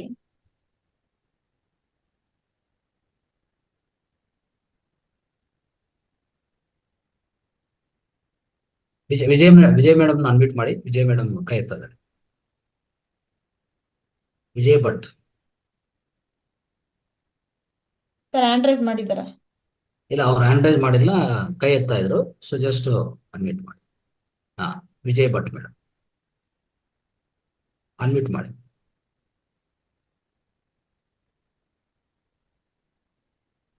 ಓಕೆ ಸರ್, ಮಾತಾಡಿ ಮೇಡಮ್. ನಮಸ್ಕಾರ ಸರ್. ತುಂಬಾ ಆಳವಾದ ಜ್ಞಾನವನ್ನು ವಿವರಿಸಿದ್ದೀರಾ. ತುಂಬಾ ಖುಷಿ ಆಯ್ತು. ಹೇಳಿದ ಪರಿನೂ ಸರಿ ಮನದಟ್ಟಾಯ್ತು ಸರ್. ತುಂಬಾ ಧನ್ಯವಾದಗಳು. Thank you. ಅರ್ಥ ಆದ್ರೆ ಸಂತೋಷ ಆಯ್ತು. ಆಯ್ತು ಸರ್. ತುಂಬಾ ಸೊ ನೀವು ಅನುಭವ ಹಂಚಿಕೆ ಮಾಡೋದು ಪ್ರಯತ್ನ ಮಾಡ್ತಾ ಇದಕ್ಕೂ ತಮಗೂ ಧನ್ಯವಾದಗಳು. ಯಾಕಂದ್ರೆ ಧೈರ್ಯ ಇರ್ಲಿಲ್ಲ ಸರ್. ನೀವು ಶುರು ಮಾಡಿದಕ್ಕೆ ನನಗೆ ತುಂಬಾ ಸಂತೋಷ ಆಗ್ತಾ ಇದೆ. ಧೈರ್ಯ ಬಂತು ಇವಾಗ. ಯಾಕಂದ್ರೆ ಪ್ರತಿ ದಿವಸ ನಾನು ನೀವು ಆಡ್ಬೇಕು. Facebook ಅಲ್ಲಿ- ಅರ್ಥ ಆಗ್ತದೆ, ಆದ್ರೆ ಆಡ್ಲಿಕ್ಕೆ ಕಷ್ಟ ಆಗ್ತದೆ ಸರ್. ಇಲ್ಲ, ಈಗ ಮಾಡ್ತಾ ಇದ್ರಲ್ಲ, ಅದೇ ಬೇಕಾಗಿಲ್ಲ. ಮಾಡ್ತಾ ಹೋಗಿ. ಪ್ರತಿ ದಿವಸ ಮಾಡಿ. ಏನ್ ತೊಂದ್ರೆ ಇಲ್ಲ. ಒಂದು ಸೆಂಟೆನ್ಸ್ ಆದ್ರೂ ಮಾಡಿ. ಆಯ್ತು ಸರ್. ತುಂಬಾ ನೆಕ್ಸ್ಟ್. Thank you madam.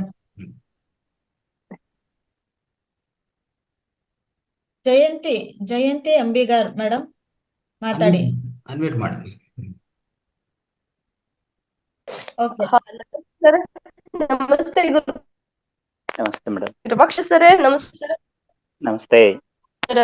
ನೀವು ನಮಸ್ತೆ. ಇವತ್ತ ಮೋಕ್ಷ ಮತ್ತು ಬಂಧ ಬಗ್ಗೆ ತುಂಬಾ 5 ಬೆರಳ ಕಾನ್ಸೆಪ್ಟ್ ಕೊಟ್ಟು ತುಂಬಾ ಚೆನ್ನಾಗಿ ಹೇಳಿದ್ರಿ. ಮತ್ತೆ ಶರೀರ, ಮನಸ್ಸು, ಬುದ್ಧಿ, ಆತ್ಮ, ಪರಮಾತ್ಮ ಇವುಗಳನ್ನ ಹೇಳ್ತಾ ತುಂಬಾ ಬಹಳ ಅದ್ಭುತವಾಗಿತ್ತು ಈ ಜ್ಞಾನ. ನಾವು ತಿಳ್ಕೊಂಡ್ರೆ ನಾವು ಮೋಕ್ಷ ಹೊಂದುತ್ತೀವಿ ಸರಿಯಾದ ವೇನಲ್ಲಿ. ನಾವು ಆತ್ಮ ಸ್ವರೂಪಿಗಳಾಗಿರ್ಬೇಕು.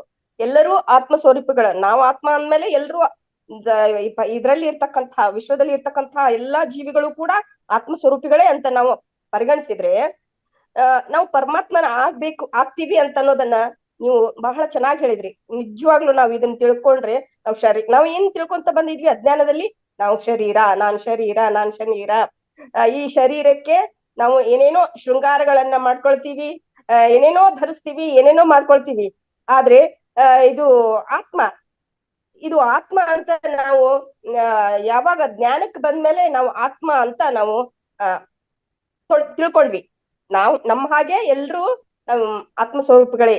ನಾವು ಕೂಡ ಹಾಗೆ ನೋಡ್ಬೇಕು, ಎಲ್ರನ್ನೂ ಹಾಗೆ ನೋಡ್ಬೇಕು. ನಾವು ಎಲ್ರುನು ನನ್ನ ಹಾಗೇನೆ ಆತ್ಮ ಸ್ವರೂಪಿಗಳೇ ಅಂತ ತಿಳ್ಕೊಬೇಕು. ನಾವು ಕೂಡ ಹಾಗೆ ತಿಳ್ಕೊಂಡಾಗ ನಮ್ಮಲ್ಲಿ ಏನಾಗತ್ತ, ಪರಮಾತ್ಮ ಜಾಗೃತ ಆಗತ್ತ. ನಾವು ಮೋಕ್ಷ ಹೊಂದುತ್ತೀವಿ.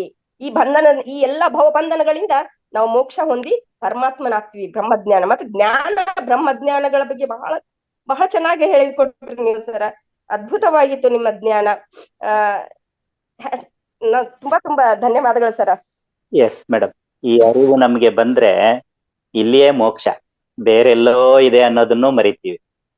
ಈ ಕ್ಷಣದಲ್ಲೇ ಆನಂದವಾಗಿರ್ತೀವಿ. ಇಲ್ಲ ಸರ್, ಎಲ್ಲಾ ಮೋಕ್ಷ ಸರ. ಹೌದ್ ಸರ.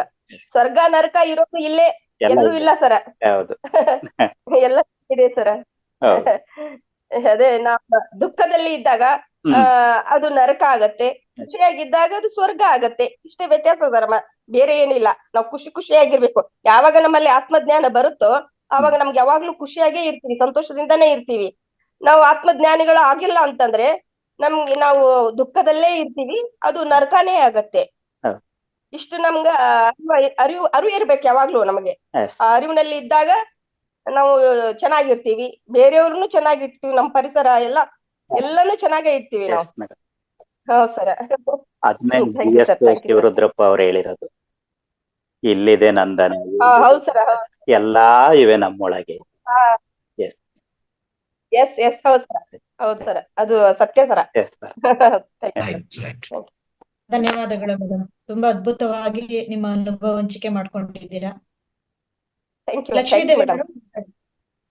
Thank you madam. ನಮಸ್ತೆ, ಎಲ್ರಿಗೂ ನಮಸ್ತೆ. ನಮಸ್ತೆ ಮೇಡಮ್. ಹೇಳಿ. ಇವತ್ತು ಗುರುಗಳು ಒಳ್ಳೆ ವಿಚಾರ ತಿಳಿಸ್ಕೊಟ್ಟಿದ್ದಾರೆ. ಎಲ್ಲರಲ್ಲೂ ಆತ್ಮ ಇದೆ. ಅಂದ್ರೆ ನಾವು ಸಾವು ಅಂದ್ರೆ ಭಯ ಪಡ್ತೀವಿ, ಆದ್ರೆ ಸಾವು ನಾವು ಸಂಭ್ರಮಿಸ್ಬೇಕು ಅನ್ನೋ ಮಾತು ಹೇಳ್ಕೊಟ್ಟಿದ್ದಾರೆ. ಕಷ್ಟ ಎಲ್ರಿಗೂ ಇರ್ತದೆ, ಕಷ್ಟ ಯಾರಿಗಿಲ್ಲ ಹೇಳಿ, ಎಲ್ರಿಗೂ ಕಷ್ಟ ಇರ್ತದೆ. ಮತ್ತೆ ಇನ್ನೊಂದು ವಿಚಾರ ಅವ್ರಿಗೆ ಇಷ್ಟ ಆಯ್ತು ಅಂದ್ರೆ ನಾವ್ ಎಲ್ಲಾನು ಕಟ್ಟಾಕ್ಬೇಕು. ಅಂದ್ರೆ ಕೈಯನ್ನ ಬಂಧಿಸ್ತೀವಿ ಧ್ಯಾನ ಮಾಡ್ಬೇಕಾರೆ, ಕಾಲನ್ನ ಬಂಧಿಸ್ತೀವಿ, ಕಣ್ಣನ್ನ ಮುಚ್ತೀವಿ, ಎಲ್ಲಾನು ಬಂಧಿಸಮಾನ ಮಾಡಿ ಒಳಗಿನ ಆತ್ಮಜ್ಞಾನವನ್ನು ನಾವು ಹೊರಗಡೆ ಹಾಕ್ಬೇಕು ಅನ್ನೋ ಮಾತನ್ನ ತುಂಬಾ ಚೆನ್ನಾಗಿ ಹೇಳ್ಕೊಟ್ಟಿದ್ದಾರೆ. ತುಂಬಾ ಧನ್ಯವಾದಗಳು. Thank you. ಧನ್ಯವಾದಗಳು ಮೇಡಮ್. ದೀಪಾ ಮ್ಯಾಮ್ ಮಾತಾಡಿ.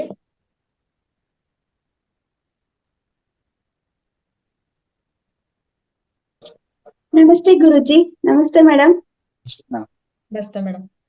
ವಿರೂಪಾಕ್ಷ ಸರ್ ನಮಸ್ತೆ. ಇವತ್ತು ಕಾನ್ಸೆಪ್ಟ್ ತುಂಬಾನೇ ಚೆನ್ನಾಗಿತ್ತು. ನನ್ ಕ್ವಶನ್ ಏನಿತ್ತು ಅಂತಂದ್ರೆ, ಈಗ ದಯಾಮರಣ ಮತ್ತೆ ಇಚ್ಛಾಮರಣ ಇದೆಯಲ್ಲ, ದಯಾಮರಣ ಮತ್ತೆ ಇಚ್ಛಾಮರಣಕ್ಕೆ ಮೋಕ್ಷ ಇದೆಯಾ ಅಂತ ನನ್ ಕ್ವಶನ್ ಇತ್ತು ಸರ್. ದಯಾ ಮರಣಕ್ಕೆ ಮೋಕ್ಷ ದೊರೆಯಲಾರದು, ಇಚ್ಛಾ ಮರಣಕ್ಕೆ ಸಿಗುತ್ತೆ. ಅಂದ್ರೆ ನಾನು ನನ್ನ ದೇಹವನ್ನ ನನ್ನ ಇಷ್ಟದ ಪ್ರಕಾರ ತ್ಯಜಿಸುತ್ತೇನೆ ಅನ್ನುವ ತಿಳಿವಿನೊಂದಿಗೆ ಅವರು ಶಕ್ತಿವಂತರಾಗಿ ನನ್ನ ಕೆಲಸ ಎಲ್ಲ ಮುಗಿಯುವವರೆಗೂ ದೇಹವನ್ನ ಬಳಸ್ಕೊಂಡು ಸ್ವ ಇಚ್ಛೆಯಿಂದ ದೇಹ ತ್ಯಜಿಸಿದ್ರು ಅಂದ್ರೆ, ಯಾವ ಕ್ಷಣದಲ್ಲಿ ದೇಹ ಬಿಡ್ಬೇಕು ಅಂದ್ಕೊಳ್ತೀನೋ ಆ ಕ್ಷಣದಲ್ಲೇ ಬಿಡ್ತೀನಿ ಅನ್ನೋ ಶಕ್ತಿ ಪಡೆದುಕೊಂಡ್ರು ಅಂದ್ರೆ ಅವ್ರ ಖಂಡಿತ ಮೋಕ್ಷ. ಎಸ್ ಸರ್, ಆ ತರ ಶಕ್ತಿ ಮೇಡಮ್.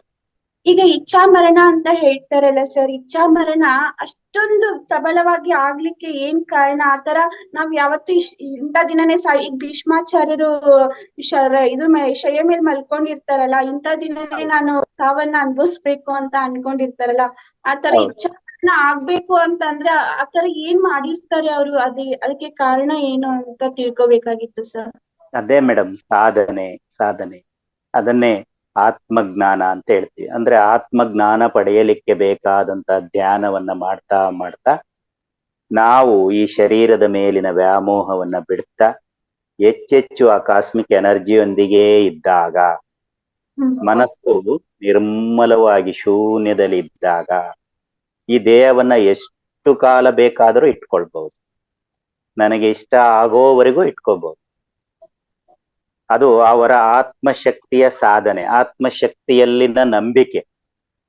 ಆ ನಂಬಿಕೆ ಕೆಲಸ ಮಾಡುತ್ತೆ, ಆತ್ಮಸ್ಥೈರ್ಯ ಕೆಲಸ ಮಾಡುತ್ತೆ. ಅದಕ್ಕೆ ಹೇಳಿದ್ದು ಸದಾನಂದ ಯೋಗಿಯವರು, ನಾನು ಈ ಕ್ಷಣ ದೇಹ ಬಿಡ್ತೀನಿ ಅನ್ನುವಂತ ತಿಳಿವಿನೊಂದಿಗೆ ಅವರು ಇಂಥ ದಿನಕ್ಕೆ ಸಿದ್ಧತೆ ಮಾಡುವಂತ ಹೇಳಿದ್ರು. ಅದು ಸಾಧನೆ, ಧ್ಯಾನದ ಸಾಧನೆಯ ಮೂಲಕ ಸಾಧ್ಯ ಆಗುತ್ತೆ. ಅಂದ್ರೆ ಆತ್ಮಕ್ಕೆ ಬೇಕಾಗಿರೋದು ಧ್ಯಾನ. ಧ್ಯಾನದಲ್ಲಿ ಬರುವಂತ ಶಕ್ತಿ ಯಾವುದು? ಆ ಕಾಸ್ಮಿಕ್ ಎನರ್ಜಿ. ಆ ಕಾಸ್ಮಿಕ್ ಎನರ್ಜಿಯೊಂದಿಗೆ ಜೀವಿಸ್ತಾರೆ. ಅವರಿಗೆ ಆಹಾರವೂ ಕೂಡ ಬೇಕಾಗಲ್ಲ.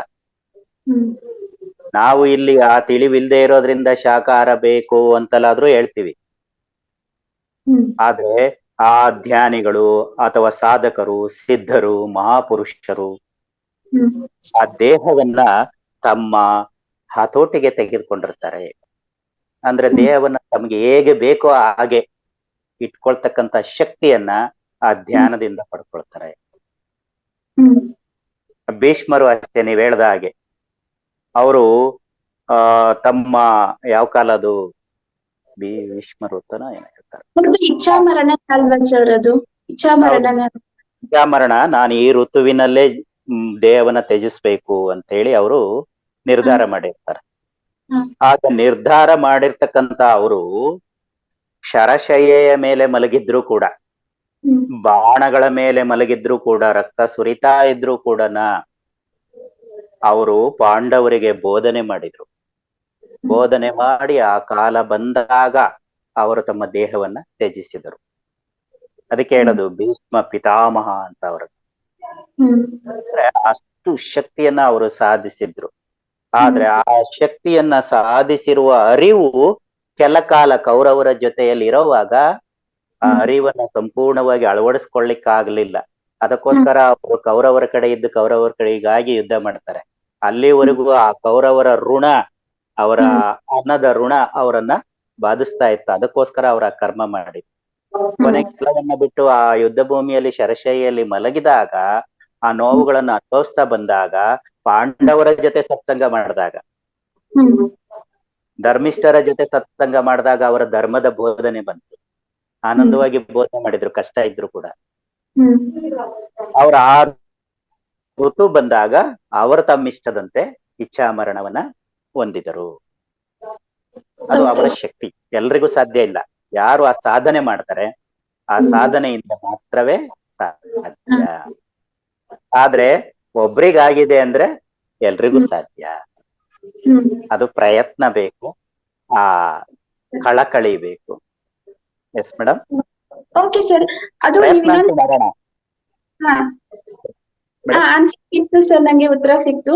ಈಗ ನೀವ್ ಇನ್ನೊಂದು ಹೇಳಿದ್ರಲ್ಲ ಸರ್, ಮನಸ್ಸು ಎಲ್ಲಾ ಕಡೆ ಇದೆ ಅಂತ. ನಮ್ಮ ಗುರುಜಿ ರಂಗಸ್ವಾಮಿ ಗುರುಜಿನೂ ಸಹ ಹೇಳಿದ್ರು, ಮನಸ್ಸು ಎಲ್ಲಾ ಕಡೆ ಇದೆ ಅಂತ. ನಾನೇನ್ ಅನ್ಕೊಂಡಿದ್ದೆ, ಮನಸ್ಸಂದ್ರೆ ನಮ್ಮ ಹೃದಯದ ಹತ್ರ ಮಾತ್ರ ಇರುತ್ತೆ ಅಂತ. ಈಗ ನಮ್ಗೆ ಏನಾದ್ರೂ ತುಂಬಾ ನೋವು ಆದ್ರೆ ಇಡೀ ದೇಹದಲ್ಲಿ ನಮ್ದು ಮನಸ್ಸಿದೆ ಅಲ್ವಾ ಸರ್? ಏನಾದ್ರೂ ನಮ್ಗೆ ತುಂಬಾ ನೋವು ಆದಾಗ ನಮ್ಗೆ ಹೃದಯದ ಹತ್ರನೇ ತುಂಬಾ ನೋವು ಆಗುತ್ತಲ್ಲ, ಯಾಕೆ ಸರ್ ಅದು? ಅಂದ್ರೆ ಮನಸ್ಸು ಎಲ್ಲಾ ಕಡೆ ಇದೆ ಅಂದ್ರೆ ದೇಹದ ಎಲ್ಲಾ ಭಾಗನೂ ನೋವಾಗ್ಬೇಕಲ್ವಾ? ದೇಹದ ಎಲ್ಲಾ ಭಾಗ ನೋವಾಗೋದಿಲ್ಲ. ನಮ್ಗೆ ತುಂಬಾ ಏನಾದ್ರೂ ತುಂಬಾ ದುಃಖ ಆದಾಗ ನಮ್ಗೆ ಹೃದಯದ ಹತ್ರನೇ ತುಂಬಾ ನೋವಾಗುತ್ತೆ. ನಾನ್ ಅನ್ಕೊಂಡಿದ್ದೆ ಹಾಗೇನೆ, ನನ್ ಮನಸ್ಸು ಹೃದಯದ ಹತ್ರನೇ ಇದೆ ಅಂತ. ನಂಗೆ ಇದು ಒಂದ್ 2-3 ಕ್ಲಾಸ್ ಅಲ್ಲಿ ನಮ್ಮ ರಂಗನಾಥ್ ಗುರುಜಿ ಹೇಳ್ಕೊಟ್ಟಿದ್ದಾರೆ. ಮನಸ್ಸಂದ್ರೆ ಎಲ್ಲಾ ದೇಹದಿಂದ, ನಮ್ಮ ತಲೆಯ ಭಾಗದಿಂದ ಹಿಡಿದು ನಮ್ಮ ಪಾದದವರೆಗೂ ನಮ್ದು ಮನಸ್ಸಿರುತ್ತೆ ಅಂತ ಅವ್ರು ಹೇಳ್ಕೊಟ್ಟಿದ್ದಾರೆ. ಬಟ್ ಎಲ್ಲಾ ಕಡೆನೂ ನೋವಾಗೋದಿಲ್ಲ. ತುಂಬಾ ಮನ್ಸಿಗೆ ಬೇಜಾರಾದಾಗ ಹೃದಯನೇ ನೋವಾಗುತ್ತೆ. ಯಾಕೆ ಗುರುಜಿ? ಯಾಕೆ ಸರ್? ಯಾಕೆ ಗುರು ಅಂದ್ರೆ ಮೇಡಮ್, ಭಾವನೆಗಳ ಸಮುಚ್ಚಯ ಹೃದಯ. ಅಲ್ಲಿ ನಮ್ಗೆ ಭಾವನೆಗಳು ಉದ್ದೀಪನ ಆಗ್ತವೆ. ಇನ್ನೆಲ್ಲ ಕಡೆ ದೇಹದಲ್ಲಿ ಪ್ರತಿಕ್ರಿಯೆಗಳು ಬರ್ತವೆ. ಎಲ್ಲೆಲ್ಲಿ ಮನ್ಸಿರುತ್ತೆ ಅಲ್ಲೆಲ್ಲ ಪ್ರತಿಕ್ರಿಯೆ ಬರುತ್ತೆ. ಆ ಪ್ರತಿಕ್ರಿಯೆಗಳನ್ನು ವ್ಯಕ್ತಪಡಿಸೋದು ಎಲ್ಲಿಂದ? ಹೃದಯದಿಂದ. ಹಾಗಾಗಿ ಹೃದಯದಲ್ಲಿ ನಮ್ಗೆ ದುಃಖ ಎಲ್ಲ ಕಡೆಯಿಂದಲೂ ಅಲ್ಲಿ ಬಂದು ಸೇರ್ಕೊಂಡು ಅಲ್ಲಿ ಭಾವ ವ್ಯಕ್ತ ಆಗುತ್ತೆ, ದುಃಖ ಅಲ್ಲಿ ಕಾಣಿಸ್ಕೊಳುತ್ತೆ. ಹಾಗಾಗಿ ಹೃದಯದಲ್ಲಿಯೇ ನಮಗೆ ನೋವು ಜಾಸ್ತಿ ಆಗುತ್ತೆ. ಆದ್ರೆ ಹೃದಯದಲ್ಲಿ ಮನಸ್ಸಿದೆ, ಆಳವಾದ ಮನಸ್ಸಿದೆ, ಎಲ್ಲ ಕಡೆಯಿಂದ ಬಂದಲ್ಲಿ ಒಟ್ಟಿಗೆ ಹೊರಗೆ ಬರುತ್ತೆ. ಅದು ವೈಜ್ಞಾನಿಕವಾಗಿ ನಾವ್ ಹೇಳ್ತೇವೆ ಬ್ರೈನ್ ಅಲ್ಲಿ ಇದೆ ಮನಸ್ಸು. ಬಟ್ ಆಧ್ಯಾತ್ಮಿಕವಾಗಿ ಮನಸ್ಸು ಎಲ್ಲೆಡೆ ಇದೆ. ನಾವ್ ಇಲ್ಲಿ ಕೈ ಎತ್ತಿದ್ವಿ ಅಂದ್ರೆ ಅದ್ ಮನಸ್ಸು ಹೇಳ್ದಾಗೇನೆ ಎತ್ತದು. ಹೌದಾ? ಇಲ್ಲಿ ಮಾತಾಡ್ತಿದೀವಿ ಅಂದ್ರೆ ಆ ಮನಸ್ಸಿನ ಭಾವನೆಗಳನ್ನೇ. ಹಾಗಾಗಿ ಎಲ್ಲಾ ಕಡೆಯೂ ಮನಸ್ಸಿದೆ. ಅದಿಲ್ದೆ ಇರೋ ಸ್ಥಳ ಇಲ್ಲ. ಪ್ರತಿ ಕಣದಲ್ಲೂ ಇದೆ, ಪ್ರತಿ ಸೆಲ್ಸ್ ಅಲ್ಲೂ ಇದೆ. ಆದ್ರೆ ಅದು ಭಾವನೆಗಳ ಮೂಲಕ ವ್ಯಕ್ತ ಆಗೋದು ಹೃದಯದಿಂದ, ಹೊರಗೆ ಬರೋದು. Yes madam. ಓಕೆ ಸರ್, ನಂಗೆ ಆನ್ಸರ್ 2-3 ಸರಿ ಸಿಕ್ಕಿತ್ತು. ಬಟ್ ಆದ್ರೂ ನಿಮ್ಮ ಹತ್ರನು ನಾನು ಕೇಳ್ದೆ. Thank you sir, thank you so much. Thank you ಗುರುಜಿ. ಅದ್ರ ಬಗ್ಗೆ ಏನಾರು ಇದ್ರೆ ಹೇಳಿ ಮೇಡಮ್. ಏನಿಲ್ಲ ಸರ್, ಆನ್ಸರ್ ಸಿಕ್ತು. Thank you sir. ಖಂಡಿತ. Thank you madam. Thank you madam. ನಿಮ್ಮ ಅದ್ಭುತವಾದ ಪ್ರಶ್ನೆಗೆ ನಮ್ಮೆಲ್ರಿಗೂ ಕೂಡ ಇನ್ನಷ್ಟು ಮಾಹಿತಿ ಸಿಕ್ಕಿದೆ. Thank you madam. Sujatha ma'am ಮಾತಾಡಿ, ಅನ್ಮ್ಯೂಟ್ ಮಾಡ್ಕೊಳ್ಳಿ. ರಂಗನಾಥ್ ಸರ್ ಅವರಿಗೆ, ಇರುಪಾಕ್ಷಿ ಸಾಹೇಬರಿಗೆ, ಎಲ್ಲರಿಗೂ ನನ್ನ ಮನಪೂರ್ವಕ ಶರಣಾರ್ಥಿಗಳು ಸರ್. ನೀವು ಹೇಳಿದ ಹಾಗೆ ನನಗೆ ನಮ್ಮ ಯಜಮಾನರಿದ್ದ ಟೈಮದಲ್ಲಿ ನನಗೆ ಅರ್ಥ ಆಗಿದ್ದಿಲ್ಲ. ಆದ್ರೆ ಇವತ್ತು ಅವರು ಎಷ್ಟು ತ್ಯಾಗಿ ಆತ್ಮ ಸಮರ್ಪಣೆ ಮಾಡಿದರೆಂದು ಇವತ್ತು ನನಗೆ ಮನಪೂರ್ವಕವಾಗಿ ತಿಳಿಯಿತು. ಅವರು ತಮ್ಮ ಇಚ್ಛಾ ಮರಣವನ್ನೇ ಮಾಡಿದರು. ಆದ್ರೆ ಅವರು ಹೇಳಲಿಲ್ಲ ನನಗೆ. ಧ್ಯಾನ ಬೆಳಗ್ಗೆ 3:30 ಎದ್ದು ಧ್ಯಾನ ಮಾಡುವುದು, ಹೀಗೆ ಮಾಡಿ ಊಟ ಕಮ್ಮಿ ಮಾಡಿದರು. ದವಾಖಾನೆಗೆ ತೋರಿಸಲಿಲ್ಲ. ನನಗೇನು ತಿಳಿಯಲಿಲ್ಲ ಸರ್. ನೀವು ಅಲಿಬಾರ್ದಮ್ಮ, ಅಲಿಬಾರ್ದು. ನೀವು ಸಂತೋಷ ಎಕ್ಸ್ಪ್ರೆಸ್ ಮಾಡ್ಬೇಕು ನೀವು. ಅಲ್ಲಿದೆ ಬಿಟ್ಬಿಡಿ. ಆನಂದ ಬಾಷ್ಪ ಆದ್ರೆ ಪರವಾಗಿಲ್ಲ. ಸರ್ ಹೇಳಿದ ಮೇಲೆ ನನಗೆ ಬಾಷ್ಪಗಳಿಗೆ ಚಾನ್ಸ್ ಇಲ್ಲ. ಅರ್ಥ ಆಗುತ್ತಿದೆ ಸರ್. ಅವರು ಏನೇನು ಮಾಡಿದ್ರು ಏನು ಇಲ್ಲ. ಈ 5 ಬೆರಳುಗಳಿಂದ ಎಲ್ಲಾ ಹೇಳಿದ್ರಲ್ಲ, ನಮ್ಮ ಯಜಮಾನರು ಹಾಗೆ ಹೇಳುತ್ತಿದ್ದರು. ಅಗ್ದಿ ಸರಳ ಸಾದಾ ಸ್ವಭಾವದವರಿದ್ದರು. ಹೀಗಾಗಿ ನನಗೆ ಇವಾಗ ವಿರೂಪಾಕ್ಷ ಸರ್ ಹೇಳಿದವು ಎಲ್ಲಾನು ನನ್ನ ಮನಸ್ಸಿಗೆ ತುಂಬಾ ತುಂಬಾ ಹತ್ತಿತು. ಎಷ್ಟು ಜ್ಞಾನ ಇದ್ದರೂ ಅವರು ನನಗೆ ಏನು ತಿಳಿಸಿಕೊಡಲಿಲ್ಲಲ್ಲ ಅನ್ನೋದು ಒಂದೇ ಉದ್ದೇಶ, ಬಾಕಿ ಏನಿಲ್ಲ ಸರ್. 100ಕ್ಕೆ 100ರಷ್ಟು ಅವರು ತಪಸ್ವಿ ಆಗಿದ್ದರೇನೋ ಇವರ ಮಾತುಗಳನ್ನು ಕೇಳಿ ನನಗೆ ಹಾಗೆ ಅನಿಸುತ್ತಿವೆ. ಧನ್ಯವಾದಗಳು ಸರ್. ಅಂದ್ರೂ ನಾನು ಈಗ ಧ್ಯಾನದಲ್ಲಿ ಬಿದ್ದಿದ್ದೇನೆ. ಎಷ್ಟು ಕಮ್ಮಿ ಮಾಡತ್ತೇನಂದ್ರು ನನಗೆ ಶಕ್ಯ ಆಗಲ್ಲ ಸರ್, ಶಕ್ಯ ಆಗಲ್ಲ. ಅಂದ್ರೂ ನಾನು ಧ್ಯಾನ ಮಾಡುತ್ತೇನೆ. ಅರ್ಧ ಹತ್ತುತ್ತದೆ, ಅರ್ಧ ಹತ್ತುವುದಿಲ್ಲ ಧ್ಯಾನ. ಎಸ್ ಮೇಡಮ್, ಇಲ್ಲ ದುಃಖಿಸ್ಬೇಡ್ರಿ, ಆನಂದವಾಗಿರಿ. ನಿಮ್ಮ ಮನೆಯವರು ಮಾತುಗಳಲ್ಲಿ ನಿಮಗೆ ಬೋಧನೆ ಮಾಡದೇ ಇರ್ಬೋದು, ಹೇಳದೇ ಇರ್ಬೋದು, ಅವ್ರ ಆಚರಣೆಯಲ್ಲಿದ್ದು ತೋರಿಸಿದ್ದಾರೆ. ಆದ್ರೆ ನಮ್ಮ ಅಜ್ಞಾನದಿಂದ ಅದನ್ನ ಅರ್ಥ ಮಾಡ್ಕೊಂಡಿರ್ಲಿಲ್ವೇನೋ. ಕರೆ ಈಗ ಸರ್, ಜ್ಞಾನ ಬರ್ತಾ ಇದೆ, ಹಾಗಾಗಿ ನಾವ್ ಹೇಳಿರೋ ವಿಚಾರಗಳು ನಿಮ್ಮ ಅರಿವಿಗೆ ತಕ್ಷಣ ಬಂದು ಭಯಂಕರ ಎಲ್ಲ ನೆನಪಾಯ್ತು.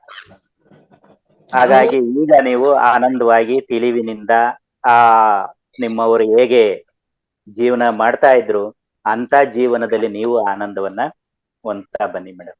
ತುಂಬಾ ಸಂತೋಷ ಆಯ್ತು ನಿಮ್ಮ ಅನುಭವ, ನಿಮ್ಮ ಜ್ಞಾನಕ್ಕೆ. Thank you. Okay sir. ಶರಣಾರ್ಥಿಗಳು. ಧನ್ಯವಾದಗಳು ಸುಜಾತ ಮ್ಯಾಮ್. ನೀವು ಪ್ರತಿನಿತ್ಯ ನೀವು ಒಪಿನಿಯನ್ ಶೇರ್ ಮಾಡ್ತೀರಾ, ಎಲ್ಲ ಕೇಳಿಸ್ಕೊಂತಾ ಇದೀವಿ. ನಿಜವಾಗ್ಲೂ ನಾವು ಧ್ಯಾನಕ್ಕೆ ಬಂದಿದೀವಿ ಅಂತಂದ್ಮೇಲೆ ನಮ್ಮ ದುಃಖ ಆಗ್ಲಿ ಅಳು ಯಾವ್ದೂ ಕೂಡ ಅದನ್ನೆಲ್ಲ ತೊಲಗಿಸುವಂತ ಶಕ್ತಿ ಧ್ಯಾನದಲ್ಲಿದೆ. ಮತ್ತೆ ನೀವು ಇನ್ಯಾವತ್ತೂ ಈ ತರ ಅಳ್ಬಾರ್ದು ಅಂತ ನಾನು ಹೇಳ್ತಾ ಹೆಚ್ಚಿಗೆ ಧ್ಯಾನ ಮಾಡಿ. ರಂಗನಾಥ್ ಸರ್ ತುಂಬಾ ಹೇಳುತ್ತಾರೆ, ವಿರೂಪಾಕ್ಷ ಸರ್, ಎಲ್ಲಾ ಸರ್ಗಳು, ಅಪ್ಪಾಜಿಯವರು ಎಲ್ಲಾರು ಹೇಳುತ್ತಾರೆ. ಆದ್ರೂ ನನ್ನ ಕೆರಿ ಒಡೆದು ಬಿಟ್ಟಿದೆ ಸರ್. ಅದು ದುಃಖ ಅನ್ನೋದೇ ನನಗೆ ಅಷ್ಟೊಂದು ಅಗ್ದಿ ಖುಷಿಲೇ ಇರ್ತಿದ್ದೆ. ಸಣ್ಣ ಸಣ್ಣ ವಿಷಯದಲ್ಲಿ ಎಂತ ಕಷ್ಟ ಬಂದರೂ ನಾ ಖುಷಿಲೇ ಇರ್ತಿದ್ದೆ. ಈಗ ಅವರನ್ನು ಕಳ್ಕೊಂಡು ನನಗೆ ಇರಲಿಕ್ಕೆ ಸಾಧ್ಯವಾಗುತ್ತಿಲ್ಲ ಸರ್. ಬಾಕಿ ಏನು ಇಲ್ಲ, ನನಗೆ ಎಲ್ಲಾ ಕೊಟ್ಟಿದ್ದಾನೆ ದೇವರು, ನನ್ನ ದೇವರನ್ನು ಕೊಟ್ಟಿದ್ದಾರೆ. ಹೀಗಾಗಿ ಸ್ವಲ್ಪ ದುಃಖ ಆಗುತ್ತದೆ, ಬಾಕಿ ಏನಿಲ್ಲ ಸರ್. ಎಸ್ ಮೇಡಮ್, ಎಂಜಾಯ್ ಮಾಡ್ರಿ madam. Okay sir, okay sir. ಧ್ಯಾನ ಮೇಲೆ ಬಂದ ಮೇಲೆ 4ನೇ ಭಾಗಷ್ಟು ಕಮ್ಮಿ ಆಗಿದೆ. ಪ್ರಯತ್ನ ಮಾಡುತ್ತೇನೆ ಸರ್. ಇನ್ನೊಂದು ಮೇಡಮ್, ಸತ್ಯದ ವಿಚಾರ, ನೀವೆಷ್ಟು ದುಃಖ ಪಡ್ತೀರೋ ಅಳ್ತಿರೋ ಅವ್ರಿಗೆ ಶಾಂತಿ ಸಿಗೋದಿಲ್ಲ. ಅವರಲ್ಲಿ ತುಂಬಾ ಚೆನ್ನಾಗೇ ಇದ್ದಾರೆ, ಆದ್ರೆ ನೀವು ಅಳ್ಕೊಡ್ದು ಯಾವ್ದೇ ಕಾರಣಕ್ಕೂ ಅನ್ನೋದು ವಿಚಾರ ಮೇಡಮ್. Thank you. ಸತ್ಸಂಗದಲ್ಲಿ ಭಾಗವಹಿಸ್ತಾ ಬನ್ನಿ ಮೇಡಮ್. Okay sir. ಪ್ರತಿಯೊಂದು ಎಪಿಸೋಡದಲ್ಲಿ ದಿನಾಲೂ ಇರುತ್ತೇನೆ ಸರ್, ದಿನಾಲೂ. Thank you sir. Okay sir, ನನ್ನದೊಂದು ಪ್ರಶ್ನೆ. ಈಗ ಮೇಡಮ್ ಹೇಳಿದ್ರು ಅದು ಅಷ್ಟು ಸುಲಭವಾಗಿ ನಮ್ಗೆ ಅಳುನ ತಡೆಯಕ್ಕಾಗೋದಿಲ್ಲ, ದುಃಖನ ತಡೆಯಕ್ಕಾಗೋದಿಲ್ಲ. ಈಗ ಸಡನ್ ಆಗಿ ಸರ್ ಯಾವ್ದಾದ್ರು ಒಂದು ನೋವಾದಾಗ, ಏನಾದ್ರೂ ಶಾಕಿಂಗ್ ವಿಚಾರ ಏನಾದ್ರೂ ನೋಡಿದಾಗ ಸಡನ್ ಆಗಿ ಹೃದಯದಲ್ಲೇ ನಮ್ಗೆ ನೋವಾಗುತ್ತೆ, ತುಂಬಾ ಪೇನ್ ಆಗುತ್ತೆ. ನಾವೆಷ್ಟೇ ಇದು ಸ್ಥಿತಪ್ರಜ್ಞ ಅಂತ ಹೇಳ್ತಾರಲ್ಲ, ಆ ತರ ಇದ್ರೂನು ಕೂಡ ಅದಾಗುತ್ತೆ ನಮ್ಗೆ. ಸರ್ ಅದನ್ನ ಅವಾಯ್ಡ್ ಮಾಡ್ಕೊಳ್ಳೋದಕ್ಕೆ ಏನಾದ್ರು ಒಂದು ಹೇಳಿ ಸರ್, ಟಿಪ್ಸ್. ಏನ್ ಅವಾಯ್ಡ್ ಮಾಡ್ಬೇಕು ಅಂದ್ರೆ ಆಗ್ಲೇನೆ ಜಾಗೃತರಾಗ್ಬೇಕು. ಇಲ್ಲಿ ನೋವಾಗ್ತಾ ಇದೆ, ಈಗ ಆಗ್ತಾ ಇದೆ ಅನ್ನೋ ಜಾಗೃತಿ ಬರ್ಬೇಕು. ಆ ಜಾಗೃತಿ ಬಂದ ತಕ್ಷಣವೇ ಏನೋ ಆಗ್ತಾ ಇದೆ, ಏನಿದು ಆನಂದವಾಗಿದೆಯಲ್ಲ, ಬಹಳ ಚೆನ್ನಾಗಿದೆಯಲ್ಲ, ಅದನ್ನ ಸ್ವೀಕಾರ ಮಾಡ್ಕೋಬೇಕು. ಏನಾಗ್ತಾ ಇದೆಯೋ ಏನೋ, ಎಲ್ಲಿ ಹೋಗ್ಬಿಡ್ತೀನೋ ಏನೋ, ದುಃಖ ಪಡಬಾರ್ದು. ಅದನ್ನ ಬಾಧೆ ಅಂತೇಳಿ ಸ್ವೀಕಾರ ಮಾಡಬಾರ್ದು. ಅದನ್ನ ಎಷ್ಟು ಚೆನ್ನಾಗಿದೆ, ಎಷ್ಟು ಸುಖವಾಗಿದೆ, ಎಷ್ಟು ಆನಂದವಾಗಿದೆ, ಇದೇನೋ ನನಗೆ ಕಲಿಸ್ಕೊಡುತ್ತೆ ಅನ್ನೋ ಜಾಗೃತಿಯಲ್ಲಿ ನಾವು ಪಾಸಿಟಿವ್ ಆಗಿ ಅದನ್ನ ಯೋಚನೆ ಮಾಡ್ಬೋದು. ಅವಾಗ ಅದನ್ನ ಕಡಿಮೆ ಮಾಡ್ಕೋಬಹುದು. ಇಲ್ಲ 2ನೇ ಪ್ಲಾನ್ ಏನು ಅಂತ ಹೇಳಿದ್ರೆ, ಆ ತಕ್ಷಣ ನಮ್ ಗಮನ ಬೇರೆ ಕಡೆ ಕೊಡು. ಆ ತಕ್ಷಣ ನಮ್ ಗಮನವನ್ನ ಒಳ್ಳೆ ಸಂಗೀತದ ಕಡೆನೋ, ಹಾಡಿನ ಕಡೆನೋ, ಒಳ್ಳೆ ವಿಚಾರಗಳ ಕಡೆನೋ ಕೊಟ್ಟಾಗ ಆ ನೋವು ನಮಗ್ ಕಾಣ್ದಂಗ ಆಗತ್ತೆ, ಅದರಿಂದ ಹೊರಗೆ ಬರುತ್ತೆ. ಅದರಲ್ಲಿ ನಮ್ಮ ಮನಸ್ಸು, ನಮ್ಮ ಆತ್ಮ ಅಲ್ಲಿ ಸೇರ್ಕೊಳ್ಳಿ. ಅದಕ್ಕೆ ಹೇಳ್ತಾರೆ, ಈ ದೇಹದಿಂದ ಬಿಡುಗಡೆ ಆಗ್ಬೇಕು ಅಂದ್ರೆ ಮನಸ್ಸು ಸರಿಪಡಿಸ್ಕೋಬೇಕು, ಆ ಮನಸ್ಸು ಶಾಂತ ಮಾಡ್ಕೋಬೇಕು. ಈ ಮನಸ್ಸು ಹೇಳ್ದಂಗೆ ಈ ದೇಹ ಕೇಳುತ್ತೆ. ಅಲ್ಲಿ ನೋವು ಬಂದಿದೆ, ನೋವಿದೆಯಾ ಇಲ್ಲ ಅನ್ನೋದು ಹೇಳಿದೆ ಯಾವುದು? ಈ ಮನಸ್ಸು. ಅದಕ್ಕೆ ಈ ಕೆರು ಬೆರಳಿಗಿಂತ ಮನಸ್ಸು ದೊಡ್ಡದು, ಮನಸ್ಸಿಗಿಂತ ಬುದ್ಧಿ ದೊಡ್ಡದು. ಆ ಬುದ್ಧಿ ಹೇಳುತ್ತೆ, ಯೋಚನೆ ಮಾಡ್ಬೇಡ, ಅದ್ ನಿನ್ಗೆ ಒಳ್ಳೇದ್ ಕಲ್ಸುತ್ತೆ, ಕಲ್ತ್ಕೋ. ಈ ಕಡೆ ಆತ್ಮ ಐತ್ ನೋಡ್ರಿ, ಮನಸ್ಗಿಂತ ಚಿಕ್ಕದಂತೆ, ಬುದ್ಧಿಗಿಂತ ಚಿಕ್ಕದಂತೆ. ಇದು ಅಷ್ಟು ಬೇಗ ಇವೆರಡರಿಂದ ಬಿಡುಗಡೆ ಆಗೋದು ಬಹಳ ಕಷ್ಟ. ಅದಕ್ಕೆ ನಾವು ಒದ್ದಾಡ್ತಿದೀವಿ, ಆತ್ಮ ಕಡೆ ಬರಕ್ ಆಗಲ್ಲ ನಮ್ಗೆ. ಇವೆರಡರ ಬಂಧನದಲ್ಲಿ, ಮೂರರ ಬಂಧನದಲ್ಲೇ ಇರ್ತೀವಿ. ಹಾಗಾಗಿ ಈ ಉಂಗುರ ಬೆರಳು, ಮಧ್ಯದ ಬೆರಳು, ಮಧ್ಯ ಮಾರ್ಗದ ಮೂಲಕ, ಬುದ್ಧಿ ಮೂಲಕ ಆತ್ಮವನ್ನ ಸ್ವಲ್ಪ ಸ್ವಲ್ಪ ಸ್ವಲ್ಪ ಸ್ವಲ್ಪ ಬಿಡುಗಡೆ ಮಾಡ್ಕೋಬೇಕು ಅಂದ್ರೆ ಧ್ಯಾನ ಮಾಡ್ಲೇಬೇಕು. ಆ ಮನಸ್ಸನ್ನು ಸರಿಪಡಿಸ್ಕೋಬೇಕು, ಜಾಗೃತವಾಗಿ ಇಟ್ಕೋಬೇಕು, ಬುದ್ಧಿ ಉಪಯೋಗಿಸ್ಕೋಬೇಕು. ಉಪಯೋಗಿಸ್ಕೊಂಡು ಬಿಡುಗಡೆ ಮಾಡ್ತಾ ಬಂದ್ರೆ ಪರಮಾತ್ಮ ಕಡೆ ಹೋಗ್ತೀವಿ. ಇಲ್ದಿದ್ರೆ ಅಲ್ಲೇ ಇರ್ತೀವಿ. ಸೊ ಅದನ್ನೇ ಇಹಲೋಕ ಪರಲೋಕ ಬಹಳ ಚೆನ್ನಾಗಿ ಹೇಳಿದಾರೆ ಆ ಮಾತು, ವಾಕ್ಯನ ಸತ್ರಿಸ್ತಾರ ವಿಷಯದಲ್ಲಿ. ನಾನು ಈ ವಿಷಯ ತಿಳ್ಕೊಂಡ್ಮೇಲೆ, ಈ ವಿಷಯ ನಾನು ಮಾತಾಡ್ಬೇಕು ಅಂದ್ಕೊಂಡ್ಮೇಲೆನೆ ಈ ವಿಡಿಯೋ 2 ಸರಿ ನೋಡ್ದೆ. ಅಲ್ಲಿವರೆಗೂ ಆ ವಿಡಿಯೋ ಎಲ್ಲಿದೆ ಏನಿದೆ ಅಂತ ಗೊತ್ತಾಗಿರ್ಲಿಲ್ಲ. ಹುಡುಕಿ ಸಿಕ್ತು, ಹುಡುಕ್ತೆ. ಸೊ ಆ ವಿಷಯಗಳನ್ನ ನಾವು ಆ ಬೆರಳಲ್ಲೇ ಇದೆ, ಇಡೀ ಆಧ್ಯಾತ್ಮ ಜ್ಞಾನ ಎಲ್ಲ ಈ ಬೆರಳುಗಳಲ್ಲಿದೆ. ಅದನ್ನ ನಾವು ಅರ್ಥ ಮಾಡ್ಕೊಂಡ್ರೆ ನಿಜವಾಗ್ಲೂ ಮೋಕ್ಷನೇ.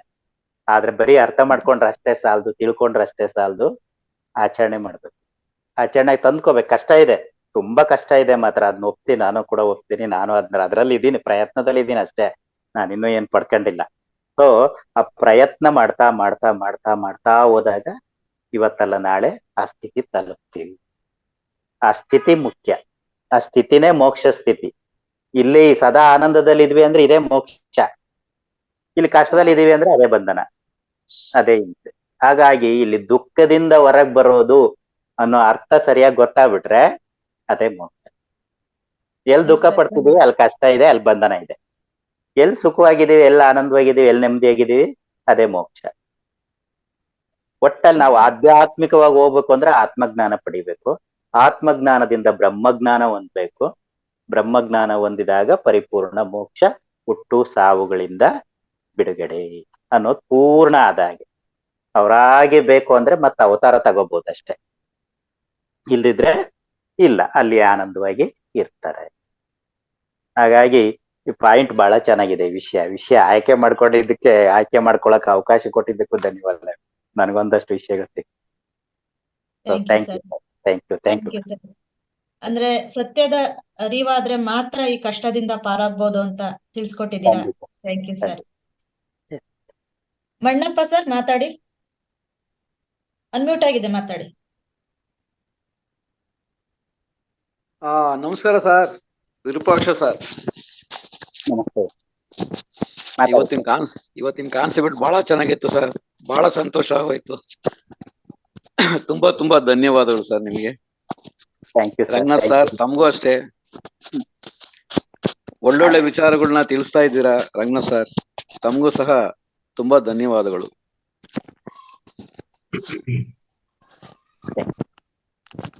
Okay sir.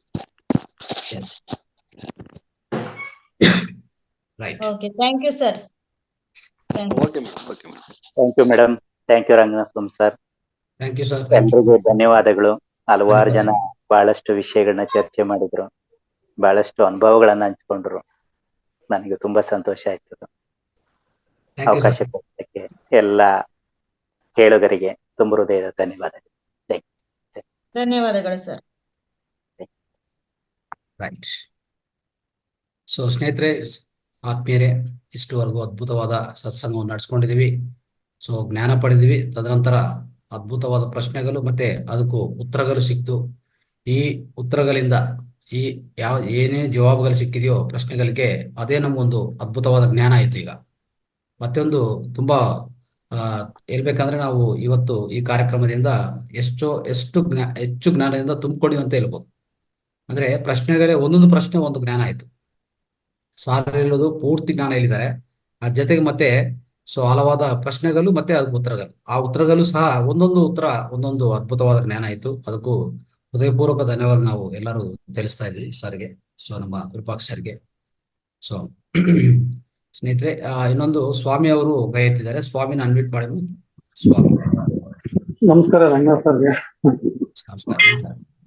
ಅದು ನಮ್ಮ ಇವರು ಸರ್ ಅವ್ರಿಗೆ ನಮಸ್ಕಾರ. ಕಾಲಾತ್ರ ಅವರು ನೇರವಾಗಿ ಮೀಟ್ ಮಾಡ್ದು, ಇಷ್ಟೊಂದು ಜ್ಞಾನ ಹೊಂದಿದ್ದಾರೆ ಅಂತ ಗೊತ್ತಿಲ್ಲ ನಮ್ಗೆ. ತುಂಬಾ ಜ್ಞಾನ ಹಂಚಿದ್ದಾರೆ ಇವತ್ತು, ತುಂಬಾ ಸಾಕಷ್ಟು ತಿಳ್ಕೊಂಡಿದೀವಿ. ಹಾಗೆ ಶಾಖಾಹಾರ ಅಂದ್ರೆ ಯಾವ್ದು ಗುರುಗಳೇ? ನಾವು ತಾಮಸಿಕ ಆಹಾರ ಮತ್ತು ಇದ್ರ ಬಗ್ಗೆ ಗೊತ್ತಾಯ್ತು, ಬಟ್ ಶಾಖಾಹಾರ ಅಂದ್ರೆ ಯಾವ್ದು? ಶಾಕಾಹಾರ ಹಲೋ, ಅಂದ್ರೆ ಸಸ್ಯಗಳಿಂದ ಉತ್ಪತ್ತಿ ಆಗುವಂತ ಆಹಾರ, ಸಸ್ಯಜನಿತ ಗುರುಗಳೇ ಹೇಳಿ.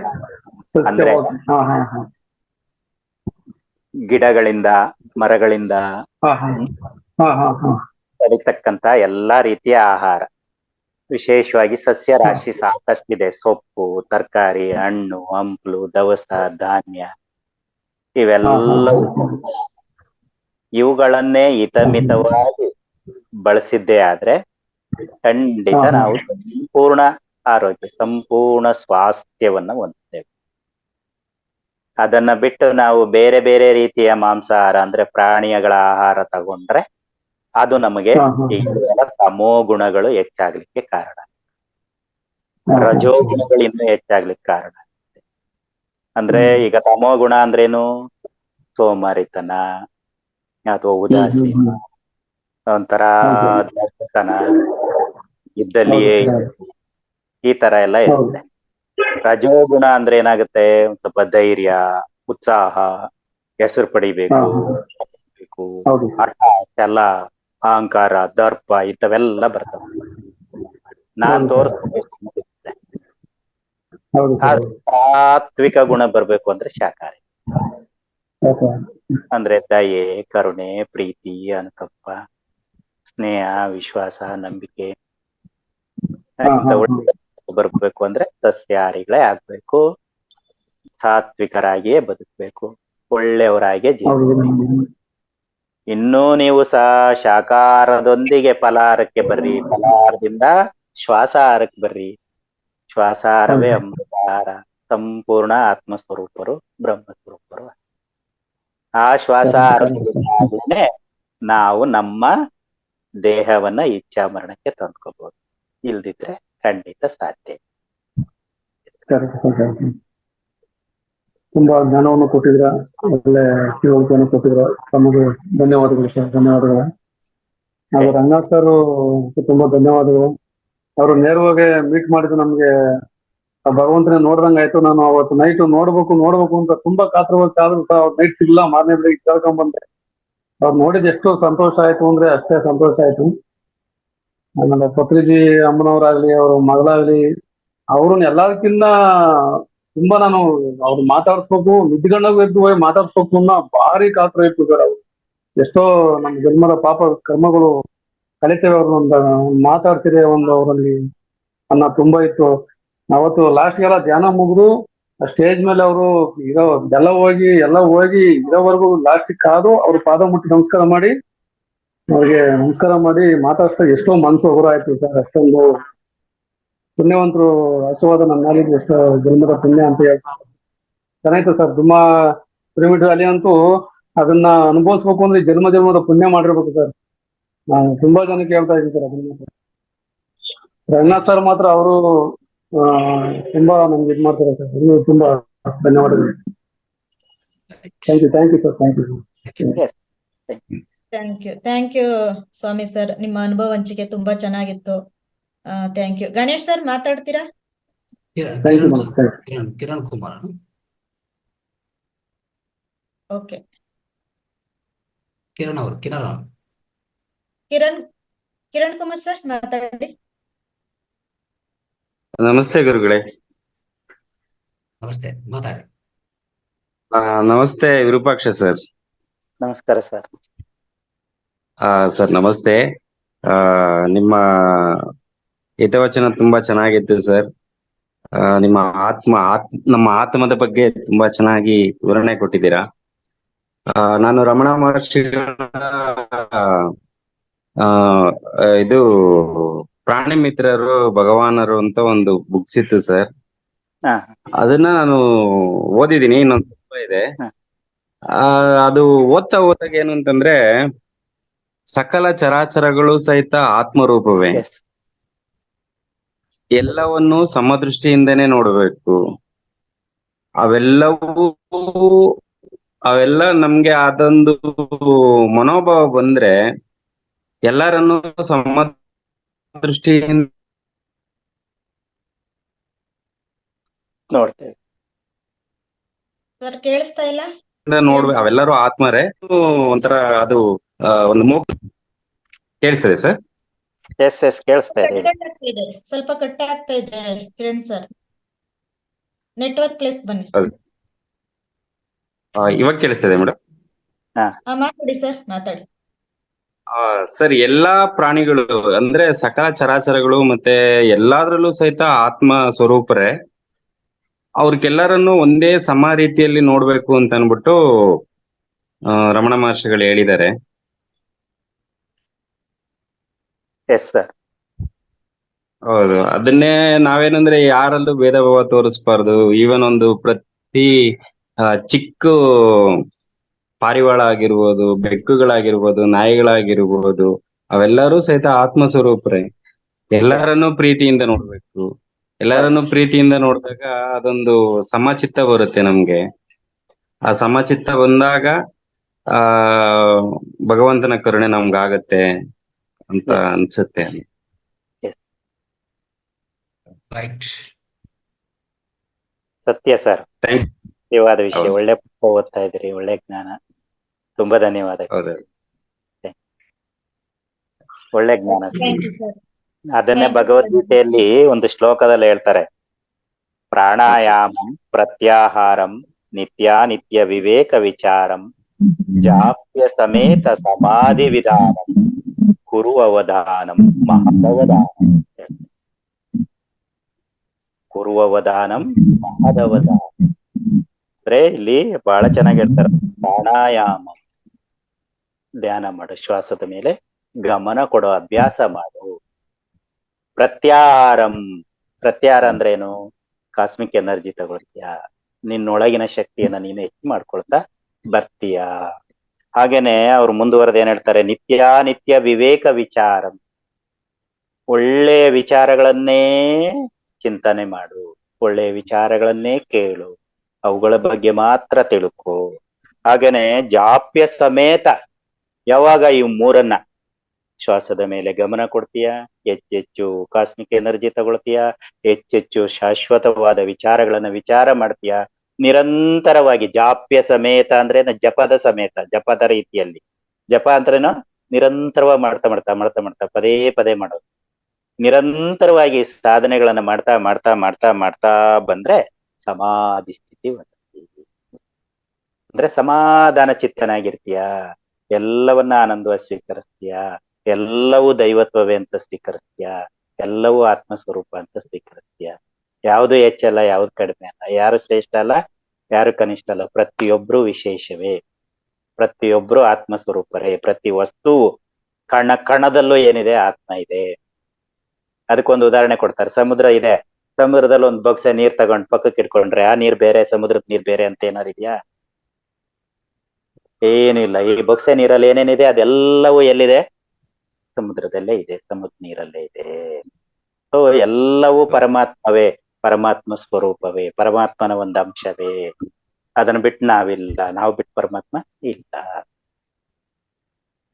ಆಗ ನಮಗೆ ಸಮಾಧಿ ವಿಧಾನ ಬರುತ್ತೆ. ಅದನ್ನೇ ಹೇಳೋದು ಮಹದವಧಾನ, ಮಹಾನ್ ಶ್ರೇಷ್ಠವಾದ ಮಹತ್ವಪೂರ್ಣವಾದದ್ದು. ಅದನ್ನೇ ನಾವು ತಿಳಿಬೇಕಾಗಿ. ಆಗ ನಾವು ಎಲ್ಲೂ ದುಃಖ ಪಡಲ್ಲ. ಓ ಅವ್ರ ಹಿಂಗ್ ಮಾಡಿದ್ರು, ಇವ್ರ ಹಿಂಗ್ ಮಾಡಿದ್ರು, ಏನು ಬರಲ್ಲ. ನಾನು ಆತ್ಮ, ಅವ್ರ ಆತ್ಮ. ಅಲ್ಲೇನೋ ಕಲಿಯಕ್ ಬಂದಿದೀವಿ, ಅನುಭವಕ್ಕೆ ಬಂದಿದ್ದೀವಿ. ಅವಾಗ ಆನಂದವಾಗಿರ್ತೀವಿ. ಸೊ ಒಳ್ಳೆ ವಿಷಯ ಹೇಳಿದ್ರಿ ಸರ್, ಥ್ಯಾಂಕ್ ಯು. ಹೌದು ಸರ್, ಎಲ್ಲಾರ್ಗು ತುಂಬಾ ನಾನು ಕೇಳ್ಕೊತೀನಿ ಸರ್, ದಯವಿಟ್ಟು ಆತರ ಬುಕ್ಕುಗಳೆಲ್ಲ ಓದ್ತಾ ಇದ್ದಾಗ ನಮ್ಗೆ ಒಳ್ಳೆ ಜ್ಞಾನ ಬರುತ್ತೆ. ಎಲ್ಲಾರು ಸ್ವಾಧ್ಯಾಯನ ಮಾಡ್ಬೇಕು ಅನ್ನೋದು ನನ್ನಲ್ಲಿ ಕಳಕಳಿಯ ಪ್ರಾರ್ಥನೆ ಸರ್. ಒಳ್ಳೇದು ಸರ್, ಥ್ಯಾಂಕ್ ಯು. ಒಳ್ಳೆ ತುಂಬಾ ಅಭ್ಯಾಸ thank you sir. Thank you Kiran sir. Sir Ganesh sir ಮಾತಾಡೋಂಗಿದ್ರೆ ನೀವು ಹ್ಯಾಂಡ್ ರೈಸ್ ಮಾಡಿ, ಅನ್ಮ್ಯೂಟ್ ಮಾಡ್ತೀವಿ ಸರ್. ಇನ್ನೊಂದ್ 2 ನಿಮಿಷ ತಗೋಬೋದಾ sir? Yes madam. Deepa madam.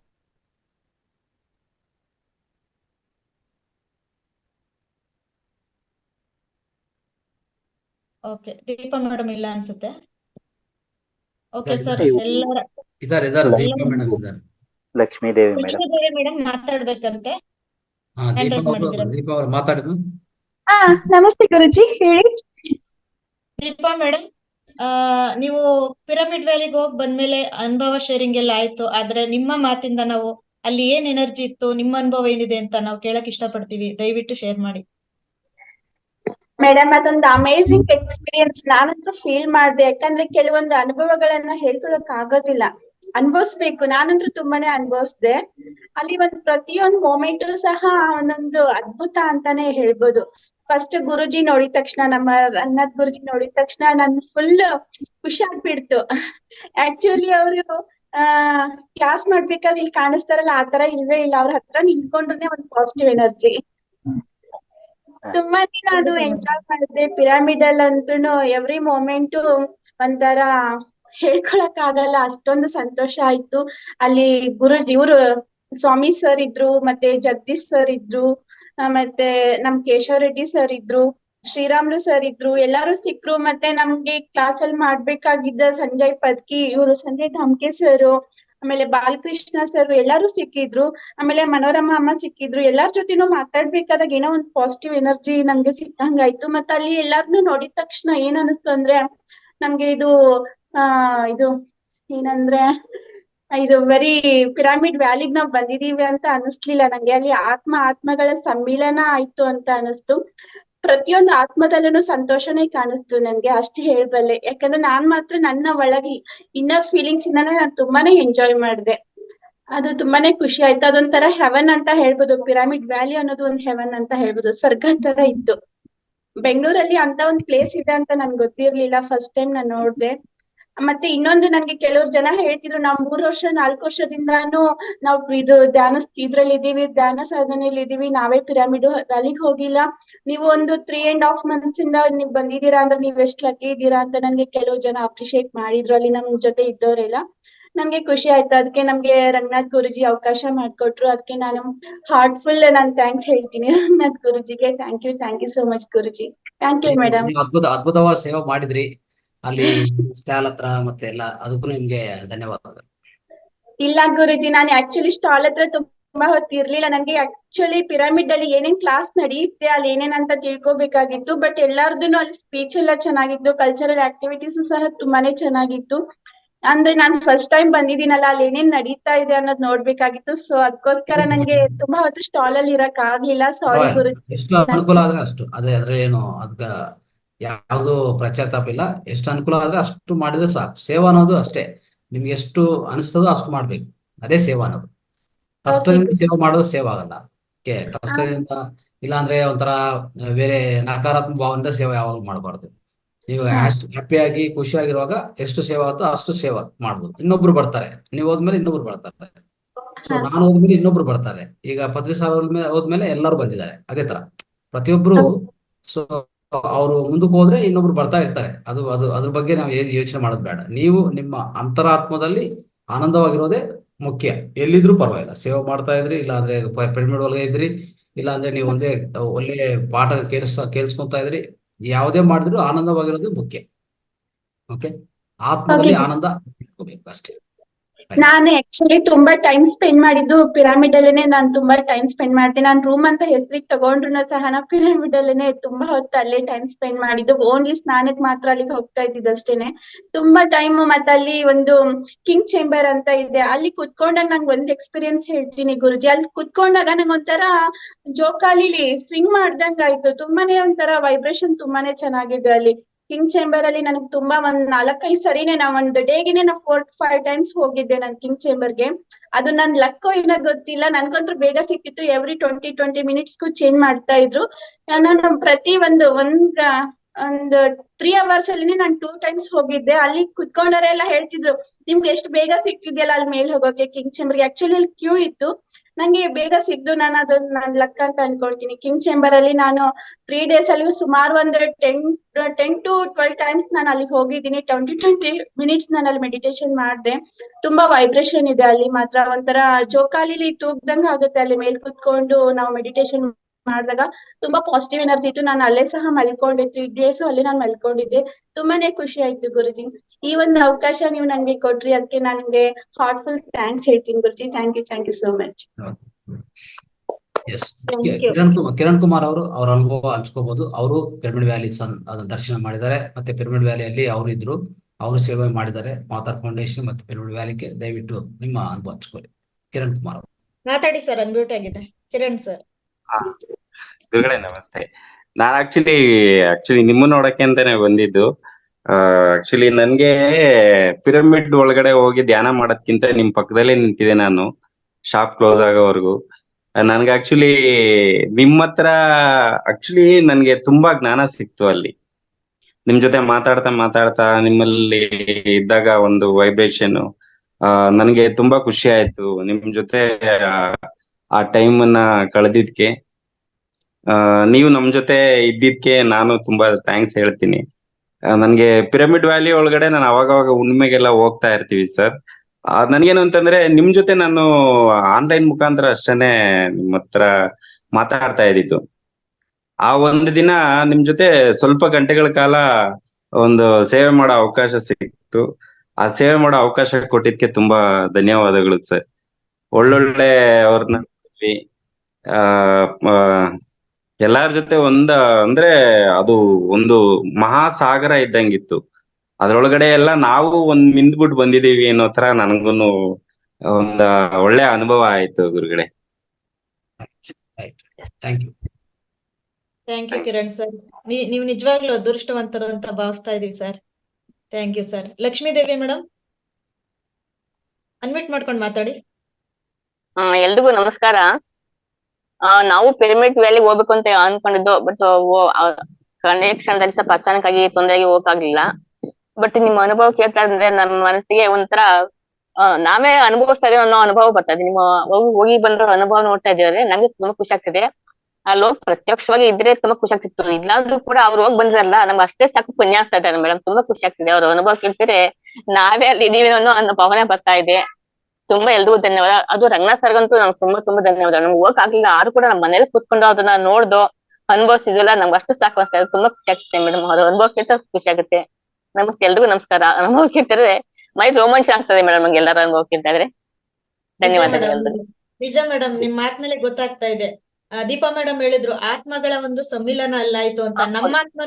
ನಮ್ಮಾತ್ಮ ಇಲ್ಲೇ ಕುಣಿತಾ ಇದೆ, ಹೋಗ್ಬೇಕು. ಹೌದು, ತುಂಬಾ ಖುಷಿ ಆಗ್ತದೆ. Thank you madam, thank you sir. Jagadish sir ಮಾತಾಡಿ, ಅನ್ಮ್ಯೂಟ್ ಆಗಿದೆ. ನಮಸ್ತೆ ಮೇಡಮ್. ನಮಸ್ತೆ ಸರ್. ಪಿರಮಿಡ್ ವ್ಯಾಲಿಗೆ ಹೋಗಿದ್ದು ಒಂದು ಅನುಭವವನ್ನ ಪಡ್ಕೊಂಡ್ವಿ. ಬಹಳ ಚೆನ್ನಾಗಿತ್ತು. ನಾವು ಎರಡು ದಿನದಲ್ಲಿ ನಾವು ವ್ಯಾಲಿ ಮೇಲ್ಗಡೆ ಅಲ್ಲಿ ಕಿಂಗ್ ಚೇಂಬರ್ ಅಲ್ಲಿ ಒಂದಿನ ಪೂರಾ ಧ್ಯಾನ ಮಾಡಿದ್ವಿ, ಅಲ್ಲೇ ಮಲಗಿದ್ವಿ. ಆಮೇಲೆ ಎರಡನೇ ದಿನ ಪ್ರಕೃತಿ ಧ್ಯಾನದಲ್ಲಿ 3 ಅವರ್ ಬೆಳಿಗ್ಗೆ 5ರಿಂದ 8ರವರೆಗೆ ಧ್ಯಾನ ಇತ್ತು. ಅಲ್ಲಿ ಕೂತಾಗ ನನಗೆ ಅದ್ಭುತವಾದ ಒಂದು ಅನುಭವ ಆಯ್ತು. ಏನಂದ್ರೆ ನನ್ನ ಕಣ್ಣಲ್ಲಿ ಬಲಗಣ್ಣು ಆಪರೇಷನ್ ಆಗಿ ಆದ್ರೂ ಅದು ಕ್ಲಿಯರ್ ಆಗಿಲ್ಲ ಅನ್ನೋ ಒಂದು ಫುಲ್ ಇದಿತ್ತು. ಅವತ್ತಲ್ಲಿ ಧ್ಯಾನದಲ್ಲಿ ಕೂತಾಗ ಒಂದು ಏನೋ ಆ ಕಣ್ಣ ಮೇಲೆನೆ ಬಂದು ಹುಳ ಕೂತಾಗ ಆಯ್ತು. ಅದು ಹೋಗ್ತಾನಲ್ಲ, ನಾನು ಅನ್ಕೊಂಡೆ ಏನೋ ಯಾರ ಬಂದಿದಾರೆ ಅನ್ಕೊಂಡೆ. ಅದು ಪೂರ್ಣ ಸುತ್ತರಿತಾನೆ ಇತ್ತು. ಏನ್ ಮಾಡಿದ್ರು ಕೈನು ಎತ್ತಕ್ ಆಗ್ತಿಲ್ಲ, ಕಣ್ಣು ಬಿಡಕ್ ಆಗ್ತಿಲ್ಲ, ಬಟ್ ಸಂಪೂರ್ಣ ಸುತ್ತರಿತಾ ಇದೆ. ಏನು ಹಂಗೆ ಕುತ್ಕೊಂಡಿದ್ದೇನೆ. ಧ್ಯಾನ ಮುಗಿದ್ಮೇಲೆ ನೋಡ್ತೀನಿ, ಆ ಕಣ್ಣಲ್ಲಿ ಬರ್ತಕ್ಕಂತ ನೋವು ಎಷ್ಟು ಇಲ್ಲ, ಆಗ್ಲೂ ಇಲ್ಲ, ಆ ತರ ಕ್ಲಿಯರ್ ಆಗಿದೆ. ನನಗೆ ಅದು ಒಂದು ಅದ್ಭುತವಾದ ಒಂದು ಧ್ಯಾನದಲ್ಲಿ ಆದಂತ ಒಂದು ಒಳ್ಳೆಯ ಬೆಳವಣಿಗೆ ಅದು. ಹಾಗೆ ಮತ್ತೆ ಸರ್ ಜೊತೆಗೆ ಪ್ರತಿದಿನ ನಾನು 3 ದಿನದಲ್ಲಿ ಅಲ್ಲೇ ಇದ್ದು ಎಲ್ಲವನ್ನು ಸ್ಟಾಲ್ ಅಲ್ಲಿ ಸೇವೆ ಮಾಡಿದ್ದು ಒಳ್ಳೆ ಅನುಭವವನ್ನು ನೀಡ್ತು. ಸರ್ ಜೊತೆ 3 ದಿನಾನು ಇದ್ದೆಲ್ಲ ಅನ್ನೋದು ಅದೊಂದು ನನಗೆ ದೇವರು ಒಂದು ಅವಕಾಶ ಕೊಟ್ಟಿದ್ದು ಬಹಳ ಖುಷಿಯಾಗಿದೆ. ಅದರಿಂದ ಅಲ್ಲಿ ಒಳ್ಳೊಳ್ಳೆ ಮಾಸ್ಟರ್ಗಳು ಎಲ್ಲ ಪ್ರತಿಯೊಬ್ಬ ಜೂಮ್ ಕ್ಲಾಸ್ ಅಲ್ಲಿ ಬಂದು ಮಾಸ್ಟರ್ಗಳು ಎಲ್ಲರೂ ಬಂದ್ರು. ಅವ್ರೆಲ್ಲರ ಜೊತೆ ಮಾತಾಡೋ, ಅವ್ರ ಜೊತೆ ಫೋಟೋ ತಗೊಳ್ಳೋದು ಎಲ್ಲ ಮಾಡಿದ್ವಿ. ಅತ್ಯಂತ ನಮ್ಮ ಒಂದು ಜಾಸ್ತಿ ಕಂಪನಗಳು ನಮ್ಗೆ ಜಾಸ್ತಿ ಆಯ್ತಲ್ಲಿ. ಎಲ್ಲಾ ರೀತಿಯಿಂದನೂ ನಾನು ಬಹಳ ಖುಷಿಯಾಗಿ ಆ ಒಂದು ಕ್ಷಣಗಳನ್ನ ಎಂಜಾಯ್ ಮಾಡಿದ್ವಿ. ಯಾಕಂದ್ರೆ ಅಲ್ಲಿ ಹೋಗ್ಬೇಕದು, ನಾವ್ ಇಲ್ಲೇ ಕ್ಲಾಸ್ ಅಲ್ಲಿ ಜ್ಞಾನ ಪಡಿತೀವಿ, ಬಟ್ ಅಂತ ಒಂದು ಇದ್ರಲ್ಲಿ ಹೋದಾಗ ನಮ್ಗೆ ಇನ್ನೂ ಹೊಸ ತರದ ಜ್ಞಾನ ಸಿಕ್ತಿ ಅನ್ನೋದು ನನಗೆ ಗೊತ್ತಾಯ್ತು. ಹಾಗೆ ಸ್ವಾಧ್ಯಾಯದ ಬಗ್ಗೆ ಬಹಳ ಹೇಳಿದ್ರು. ಈಗ ಸರ್ನು 4-5 ಬೆರಳುಗಳ ಬಗ್ಗೆನೂ ಹೇಳಿದ್ರು. ನಮಗೆ ಮೊದಲು ಗೊತ್ತಿರ್ಲಿಲ್ಲ ಶರೀರ, ಮನಸ್ಸು, ಬುದ್ಧಿ, ಆತ್ಮದ ಬಗ್ಗೆ. ಇವಾಗ ಗೊತ್ತಾಗಿದೆ. ಅವನ್ನ ಸಂಪೂರ್ಣವಾಗಿ ನಾವು ಅರ್ಥ ಮಾಡ್ಕೊಂಡು ಸ್ವಾಧ್ಯಾಯ ಮಾಡೋದು ಅದು ಬಹಳ ಉತ್ತಮ. ಹಾಗಾಗಿ ನಾನು ಅಲ್ಲಿ ಎಲ್ಲಾ ಬುಕ್ನು ಅಷ್ಟೇ ಮಹತ್ವವಾದವು. ಅದರ ನಾನು ಪ್ರತಿಯೊಂದು ಬುಕ್ಗಳಲ್ಲಿ ಅಲ್ಲಿ ಎಷ್ಟು ಬುಕ್ಗಳು ಅದರಲ್ಲೂ ಒಂದೊಂದು ತಗೊಂಡು 30 ಪುಸ್ತಕಗಳನ್ನ ತಗೊಂಬಂದಿದ್ದೀನಿ. ಎಲ್ಲ ಓದ್ ಮುಗ್ಸಿ, ಯಾಕಂದ್ರೆ ಪತ್ರಿಜಿ ಸರ್ ಲಕ್ಷಾನುಗಟ್ಲೆ ಬುಕ್ಗಳನ್ನ ಓದಿ ಸ್ವಾಧ್ಯಾಯ ಮಾಡಿದಾರೆ, ಅರ್ಥ ಮಾಡ್ಕೊಂಡ್ರೆ ಜ್ಞಾನ ಪಡೆದಿದ್ರು. ನಾವು ನಮಗೆ ಎಷ್ಟಾಗುತ್ತೆ ಅಷ್ಟು ನಾವು ಜ್ಞಾನ ಪಡಿಬಹುದು ಅನ್ನೋ ಒಂದು ಇದರಿಂದ ಬುಕ್ಸ್ ಗಳನ್ನ ನಾನು ತಗೊಂಬಂದಿದ್ದೀನಿ. ಎಲ್ರೂ ಹೋಗ್ಬೇಕಂತ ಒಂದು ಕಾರ್ಯಕ್ರಮನ ಹೋಗಿ ನೋಡಿದಾಗ ಗೊತ್ತಾಗುತ್ತೆ. ಇಂತ ಒಂದು ಒಳ್ಳೆ ಅವಕಾಶ ಮಾಡಿಕೊಟ್ಟಂತ ರಂಗನಾಥ್ ಸರ್ಗೆ, ನನಗೆ ಅವ್ರ ಜೊತೆ ಇದ್ದು ಕೆಲಸ ಮಾಡ್ಲಿಕ್ಕೆ, ಸೇವೆ ನೀಡ್ಲಿಕ್ಕೆ ಒಂದು ಅವಕಾಶ ಮಾಡಿಕೊಟ್ಟದಕ್ಕೆ ರಂಗನಾಥ್ ಗುರೂಜಿಗೆ ಅನಂತವಾದ ಧನ್ಯವಾದಗಳನ್ನು ಹೇಳಿಸ್ತೇನೆ. ಇವತ್ತಿನ ಸರ್ ಇವರು ವಿರೂಪಾಕ್ಷಪ್ಪ ಸರ್ ತುಂಬಾ ಚೆನ್ನಾಗಿ ಹೇಳ್ಕೊಟ್ರು. ಬಹಳ ಅವರ ಮಾತಿನಲ್ಲಿ ಎಷ್ಟೊಂದು ತಾಳ್ಮೆ, ಸಹನೆ, ನಿಧಾನದಿಂದ ಅವ್ರು ಕೇಳ್ತಾ ಇದ್ರನೆ ಏನೋ ಒಂದು ಹೊಸ ಇದನ್ನ ಕೇಳ್ತಾ ಇದ್ದೇವೆ ಅಂತ ಅನ್ಕೊಂಡ್ವಿ. ತುಂಬಾ ಚೆನ್ನಾಗಿತ್ತು ಸರ್. ಅನಂತವಾದ ಧನ್ಯವಾದಗಳು. Thank you sir. Thank you Jagadish sir. ನಿಮ್ ಮಾತಿನಲ್ಲಿ ನಿಜವಾಗ್ಲೂ ವೈಬ್ರೇಷನ್ ಇದೆ. ತುಂಬಾ ಬದ್ಧತೆ ಅಂತಾರಲ್ಲ, ಆ ಬದ್ಧತೆ ನಿಮ್ಮಲ್ಲಿ ಇರೋದ್ರಿಂದ ನೀವು ಪಿರಮಿಡ್ ವ್ಯಾಲಿಗೆ ಹೋದ್ರಿ, ಕ್ಲಾಸ್ ಎಲ್ಲ ಕೇಳಿದ್ರಿ, 30 ಬುಕ್ಸ್ ತಂದಿದ್ದೀನಿ ಅಂತ ಹೇಳಿದ್ರಿ. ನೀವು great sir. Thank you sir. Sir, ನನ್ಗೊಂದು ಏನೋ ಒಂದು ಖುಷಿ ಇದೆ ಅಂತಂದ್ರೆ, ಪಿರಮಿಡ್ ವ್ಯಾಲಿಗೆ ಹೋಗಕ್ ಆಗದೆ ಇದ್ರುನು ಮಹಾ ಅವತಾರ್ ಫೌಂಡೇಶನ್ ಗೆ ಹೋಗಿದ್ದೀನಿ. ಅಲ್ಲಿ ಹೋಗಿ ಗುರೂಜಿನ ಭೇಟಿಯಾದೆ. ನಿಜವಾಗ್ಲು ಅದು ಒಂದು ಶಕ್ತಿ, ದೊಡ್ಡೊಂದು ಕೆಲಸ ನನ್ನ ಜೀವನದಲ್ಲಿ ದೊಡ್ಡೊಂದು ನಾನು ನಿಜವಾಗ್ಲೂ ಭಾವಿಸ್ತೀನಿ. ಇದೊಂದು ಖುಷಿ ವಿಚಾರ ನನಗೆ. Thank you sir. Thank you masters. ಎಲ್ಲರ ಒಂದು ಅಭಿಪ್ರಾಯ ಮುಗ್ದಿದೆ ಅಂತ ಕಾಣಿಸುತ್ತೆ. Okay, thank you sir. Thank you Virupakshappa sir.